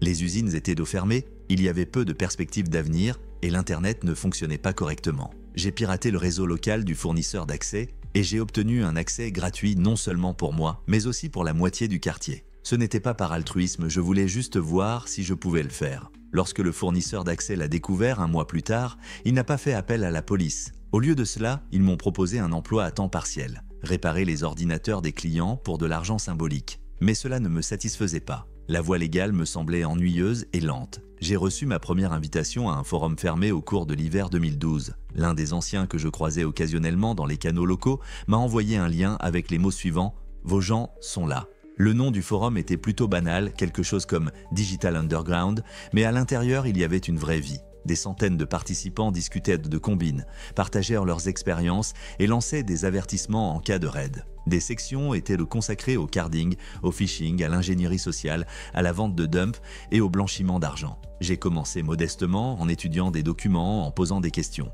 Mon premier salaire était de 300 $ pour un mois de travail avec des données de cartes bancaires volées. C'était beaucoup d'argent pour un jeune provincial de 14 ans.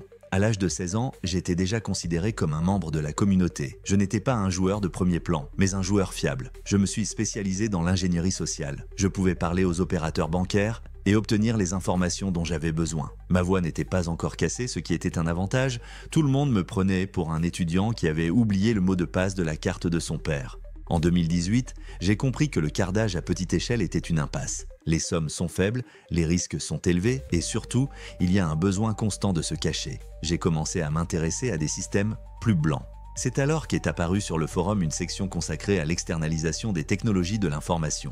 Il s'est avéré que de nombreux membres de la communauté travaillaient parallèlement comme programmeurs dans des entreprises occidentales, à distance, pour quelques centimes, mais officiellement. En lisant leurs histoires, j'ai été choqué. Le type surnommé MySQL God, qui avait l'habitude de gagner des centaines de milliers de dollars grâce à des combines bancaires, écrivait maintenant du code pour une start-up américaine pour 8 $ de l'heure. La fille, CryptoQueen, ancienne star de la fraude cryptographique, traitait des données pour une entreprise allemande pour 5 € de l'heure. Pourquoi ? Ai-je demandé à MySQL God dans un message privé. Fatigué de se cacher, a-t-il répondu, « Je veux dormir en paix. Et l'argent n'est pas si petit si vous travaillez pour plusieurs entreprises à la fois. » J'ai commencé à faire des recherches plus approfondies sur le sujet. J'ai trouvé une mine d'or d'informations. Il s'est avéré que l'ensemble du monde informatique occidental reposait sur la main-d'œuvre bon marché d'Europe de l'Est, d'Inde et des Philippines. Des programmeurs de ma région écrivaient du code pour des startups à Berlin pour le même prix que les étudiants allemands achetaient une pizza pour le dîner. Mais la partie la plus intéressante a commencé lorsque j'ai commencé à lire les rapports de ces personnes sur leur travail. J'ai transféré des données d'une feuille de calcul Excel à une autre toute la journée aujourd'hui, a écrit un certain Sor. Ils pensent avoir un système automatique, mais en réalité, je fais tout à la main. Notre robot d'intelligence artificielle a besoin d'aide, se plaint Java Girl. Je reste là à réparer ses erreurs et les clients pensent qu'ils obtiennent des réponses de la part de l'intelligence artificielle. Classifier des documents à l'aide de l'apprentissage automatique, ricane Bashmaster. Je me contente de lire chaque document et de les classer manuellement dans des dossiers. En lisant ces révélations semaine après semaine, mois après mois, j'ai commencé à réaliser l'ampleur de ce qui se passait. Les entreprises occidentales achetaient des solutions d'IA qui n'étaient en fait que de la main-d'œuvre humaine bon marché enveloppée dans un joli papier. Au cours de l'été 2021, un incident s'est produit qui a finalement déterminé mon destin.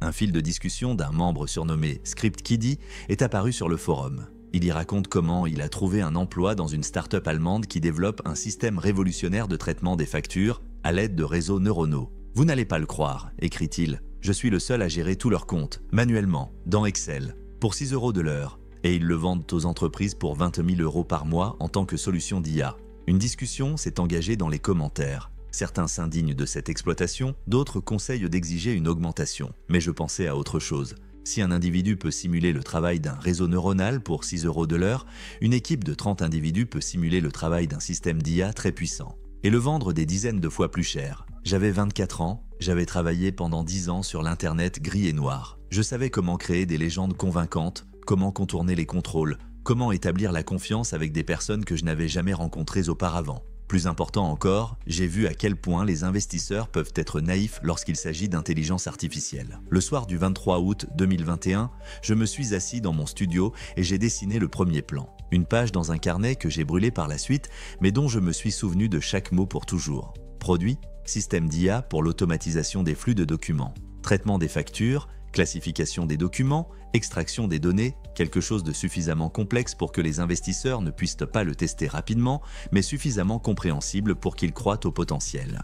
Équipe, faux cofondateurs avec des légendes convaincantes. Profil LinkedIn, publications scientifiques, expérience professionnelle dans de grandes entreprises informatiques. Tout est faux, mais bien fait. Technologie, pas de véritable IA. Au lieu de cela, une équipe de cadres du tiers-monde qui effectuera manuellement tout le travail. Ils penseront qu'ils travaillent pour un sous-traitant ordinaire, sans savoir que leur travail est vendu comme de l'intelligence artificielle.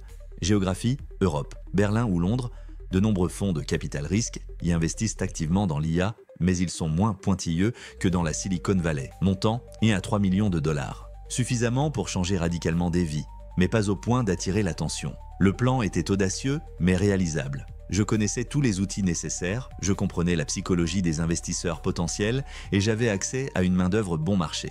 Il ne restait plus qu'à commencer. J'ai passé les 6 mois suivants à me préparer. J'ai étudié l'écosystème du capital risque, lu des rapports de transactions et analysé des cas de réussite de start-up d'IA. J'ai prêté une attention particulière aux questions que posèrent les investisseurs, aux indicateurs qui les intéressaient et aux démonstrations qui les avaient impressionnés. En même temps, j'ai commencé à créer ma nouvelle identité. Alexei Nikolaev, 28 ans, diplômé de l'Institut de physique et de technologie de Moscou, ancien employé de Yandex, a travaillé 3 ans au bureau londonien de DeepMind, spécialisé dans le traitement du langage naturel. A déménagé à Berlin pour créer sa propre entreprise. La biographie s'avère belle et vérifiable, mais seulement en apparence. Il y a suffisamment de traces sur l'internet pour y croire, mais pas assez pour tomber sur des contradictions. En février 2022, il était prêt à être mis en œuvre, profil LinkedIn avec 1 millier de contacts, une page sur le site web de l'ancien employeur, plusieurs publications dans des revues scientifiques, profil sur GitHub avec l'historique des livraisons des 3 dernières années, photos de diverses conférences sur les technologies de l'information.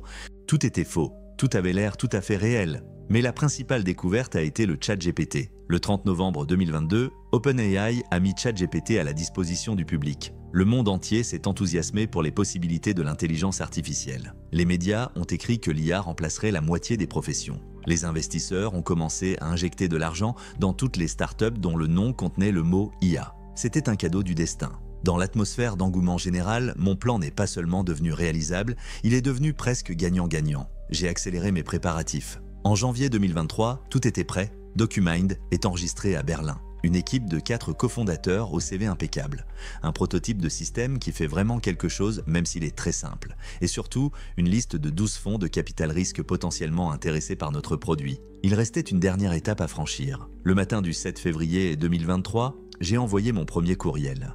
Chers collègues, je m'appelle Alexei Nikolaev, je suis le fondateur de DocuMind, une start-up qui développe une solution révolutionnaire d'IA pour l'automatisation des documents. Notre technologie est capable de traiter n'importe quel type de document avec une précision de 87 et 3% et 15 fois plus vite qu'un humain. Nous levons un fonds d'amorçage de 2 millions de dollars pour développer le produit et entrer sur le marché américain. La lettre comportait 4 paragraphes. Pas un mot de mensonge, sauf si l'on compte le fait que notre technologie était en fait une équipe d'indépendants ukrainiens. Envoi de 12 lettres à 12 fondations. La première réponse est arrivée 40 minutes plus tard. Bonjour Alex, c'est un projet très intéressant. Nous recherchons justement des startups d'IA dans votre direction. Pouvez-vous nous envoyer un pitch deck? Si tout est bon, nous vous inviterons à une présentation dès cette semaine. Mes mains tremblèrent d'excitation. Le jeu est lancé. Après la première réponse du fonds de capital risque, j'ai eu moins d'une semaine pour préparer une présentation complète. Le pitch deck est sacré pour toute start-up. Une première impression qui peut soit ouvrir des portes, soit les fermer à jamais. Mais la présentation elle-même n'était pas suffisante. Les investisseurs s'intéressent toujours à l'équipe. Nous investissons dans les personnes, pas dans les idées, et la règle d'or du capital risque. C'est pourquoi j'avais besoin de cofondateurs. La première que j'ai créée est Victoria Schmidt, d'origine allemande, diplômée de l'Université technique de Berlin et ancienne développeuse principale chez SAP. Elle est spécialisée dans l'apprentissage automatique et le traitement des données massives, Big Data. Profil LinkedIn, photos de conférences et même quelques interviews sur des blogs techniques. Tout cela a été acheté en Bitcoin sur des forums spécialisés. Le deuxième était Marco Rossi, chef des ventes, italien 5 ans chez Oracle, clientèle dans toute l'Europe, charismatique, expérimenté, avec des chiffres de vente impressionnants sur son CV. Le troisième était Daniel Cohen, un ancien analyste de Goldman Sachs, titulaire d'un MBA de l'INSEAD. C'est lui qui devait convaincre les investisseurs de la solvabilité financière du projet. Il a fallu 15 000 $ et 4 jours de travail continu pour créer ce trio. Le résultat était impressionnant, même moi, je commençais à croire à l'existence de ces gens. Parallèlement à la création d'une équipe fictive, je mettais sur pied une équipe réelle, une armée d'artistes qui imiterait le travail de l'IA. Grâce à d'anciennes relations sur des forums, j'ai trouvé un coordinateur, un certain Taskmaster, spécialisé dans l'organisation d'équipes à distance pour des entreprises occidentales. Je me suis présenté à lui en tant que start-up ordinaire ayant besoin d'une équipe pour traiter des documents. Il faut 30 personnes, ai-je dit. Le travail est simple. Classer des documents, extraire des données, remplir des formulaires. Le salaire est de 4 $ de l'heure, le travail se fait à distance, les horaires sont flexibles. Pas de problème, a répondu le Taskmaster. J'ai des personnes d'Ukraine et de Biélorussie qui ont fait leurs preuves. Ils ont l'habitude de travailler avec des documents. En 3 jours, il a constitué une équipe de 28 personnes. Étudiants, femmes au foyer, travailleurs indépendants, tous ceux qui étaient prêts à travailler pour un peu d'argent à condition d'avoir un revenu stable. Le plus beau dans cette affaire, c'est qu'ils pensaient vraiment travailler pour une société d'externalisation ordinaire. Personne ne savait que leur travail serait vendu comme une intelligence artificielle révolutionnaire. 11 février 2023, samedi 10h. Bureau d'un fonds de capital risque au centre de Berlin, fenêtre panoramique sur la Spree, design minimaliste, café à 8 € la tasse. 3 personnes sont assises dans la salle de réunion, Michael Braun, Anna Müller et Thomas Weber. Ils avaient une expérience combinée en matière d'investissement de plus de 50 opérations et un portefeuille combiné de 200 millions d'euros. J'étais nerveuse, mais je me suis tenue avec confiance. DocuMind résout un problème auquel toutes les entreprises européennes sont confrontées. Ai-je commencé la présentation? Le traitement des documents prend 40% du temps des employés de bureau. Notre système d'IA réduit ce temps d'un facteur 15 avec une précision de 87,3%. J'ai passé les 45 minutes suivantes à parler du marché, de notre technologie unique, les réseaux neuronaux multicouches, de l'équipe, 4 experts de classe mondiale, des mesures, 3000 documents par heure et par employé virtuel. Tous les chiffres étaient des réels, j'ai simplement pris la productivité de mon équipe d'Ukrainiens et je l'ai multipliée par un coefficient. Ils pouvaient réellement traiter 3000 documents par heure s'ils travaillaient harmonieusement. Des chiffres impressionnants, a déclaré Michael. Et quels sont vos principaux concurrents? Le principal problème du marché est que la plupart des solutions sont soit de simples technologies OCR, soit des systèmes sans véritable apprentissage automatique, ai-je répondu en citant un article que j'avais lu la veille. Nous sommes les premiers à appliquer un modèle multiple avec une analyse contextuelle approfondie. Anna acquiesce. Qu'en est-il des données d'entraînement? C'est une question cruciale pour l'IA, n'est-ce pas? Nous avons accumulé une base de données de 2,3 de millions de documents annotés au cours des 2 dernières années. Ai-je menti sans sourciller? Je ne disposais d'aucune donnée, mais cela semblait convaincant. La présentation s'est déroulée sans problème. Les investisseurs ont posé les bonnes questions, j'ai donné les bonnes réponses. À la fin, Michael a prononcé une phrase dont je me souviendrai toujours. Alex, j'aime votre approche. L'équipe est solide, le marché est énorme, la technologie est différenciée. Nous sommes prêts à discuter d'un investissement. Le matin du 13 février, j'ai reçu une lettre contenant les conditions préliminaires de l'investissement.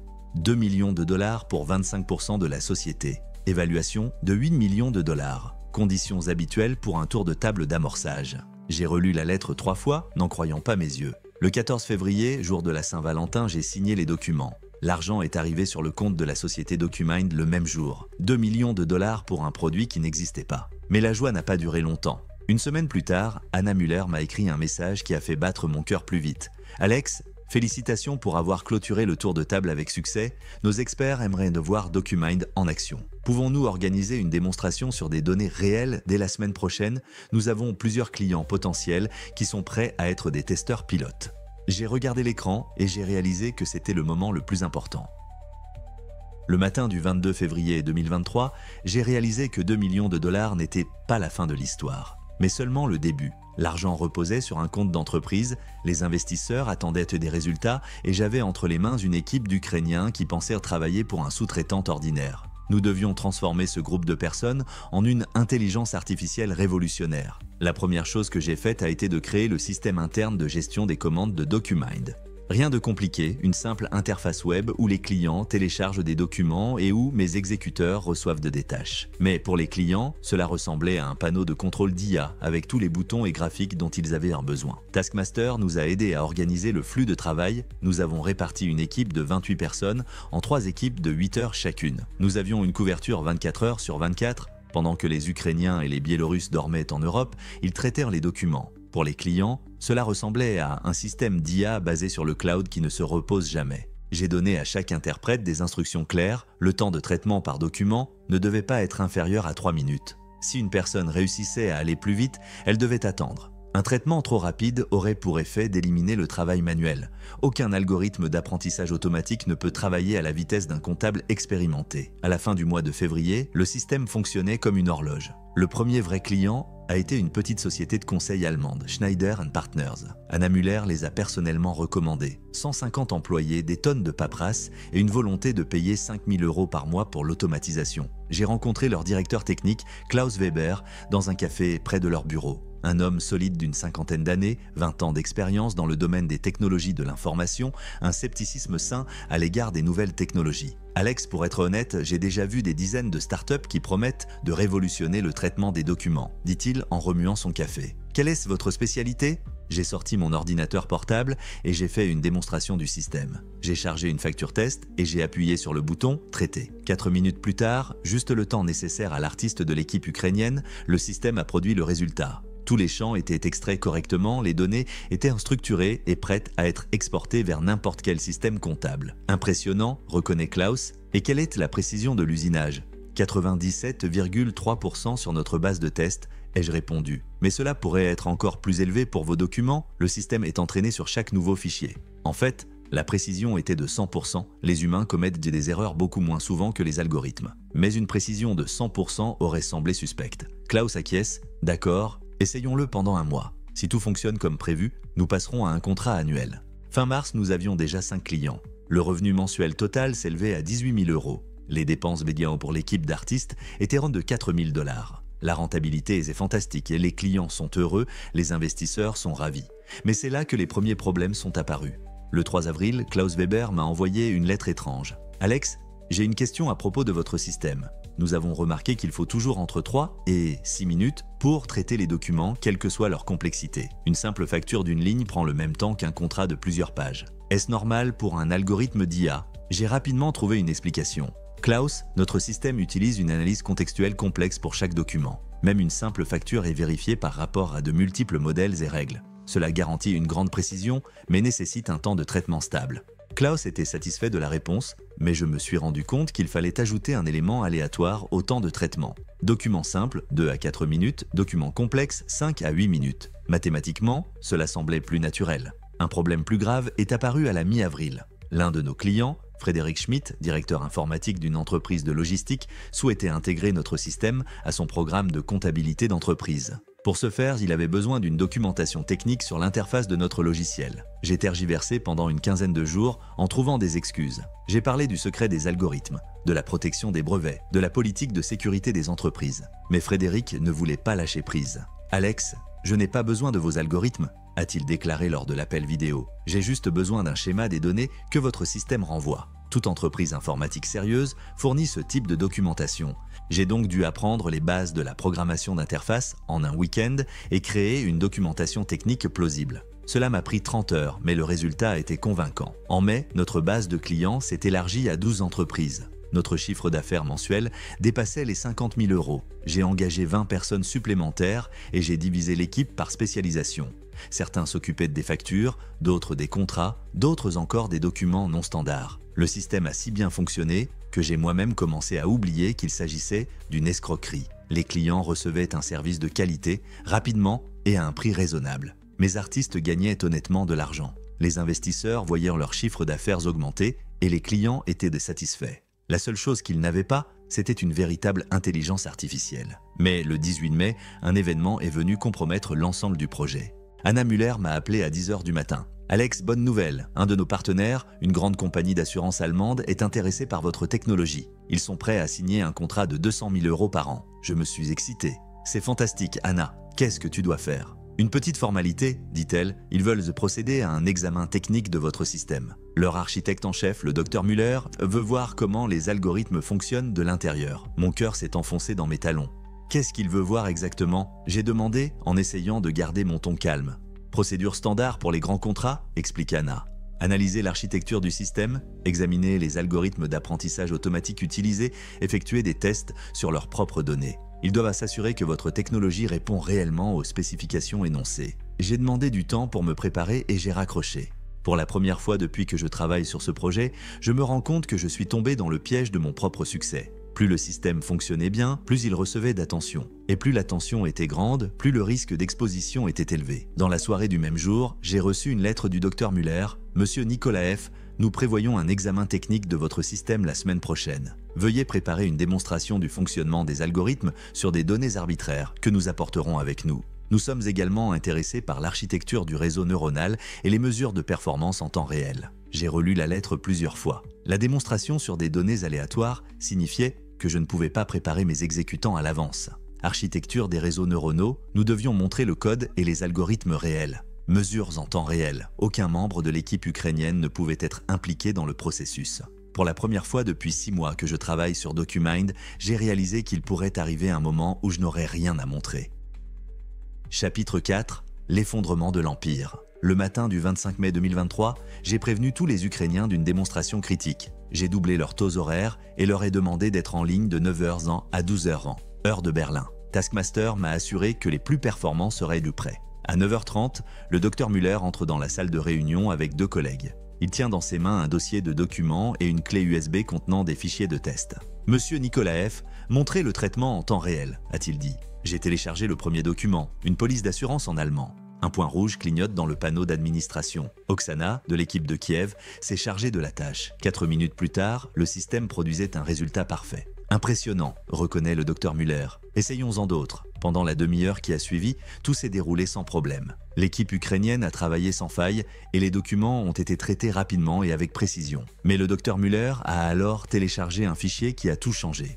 Il s'agit d'un test spécial, a-t-il expliqué. Le document contient des métadonnées et des filigranes cachées. Seul un algorithme d'apprentissage automatique sera capable de les interpréter correctement. Je n'ai pas compris de quoi il parlait, mais j'ai téléchargé le fichier dans le système. Andriy, de l'équipe de Dnipro, s'est chargé de la tâche. 5 minutes plus tard, le système a produit le résultat. De l'extérieur, tout semblait normal, le texte était extrait, les champs étaient remplis. Le docteur Müller a étudié le résultat et a froncé les sourcils. « C'est étrange, dit-il. Votre système a ignoré les métadonnées cachées. N'importe quel algorithme de reconnaissance moderne aurait dû les détecter. J'ai essayé d'expliquer, peut-être que l'algorithme a jugé ces données non pertinentes. Non, interrompt le docteur Müller, mais il y a quelque chose de plus intéressant. Ce document, je l'ai créé il y a 5 minutes. Il a une signature unique qui change toutes les secondes. Votre système a extrait une signature qui était actuelle au moment précis où il a été traité. Il m'a regardé attentivement.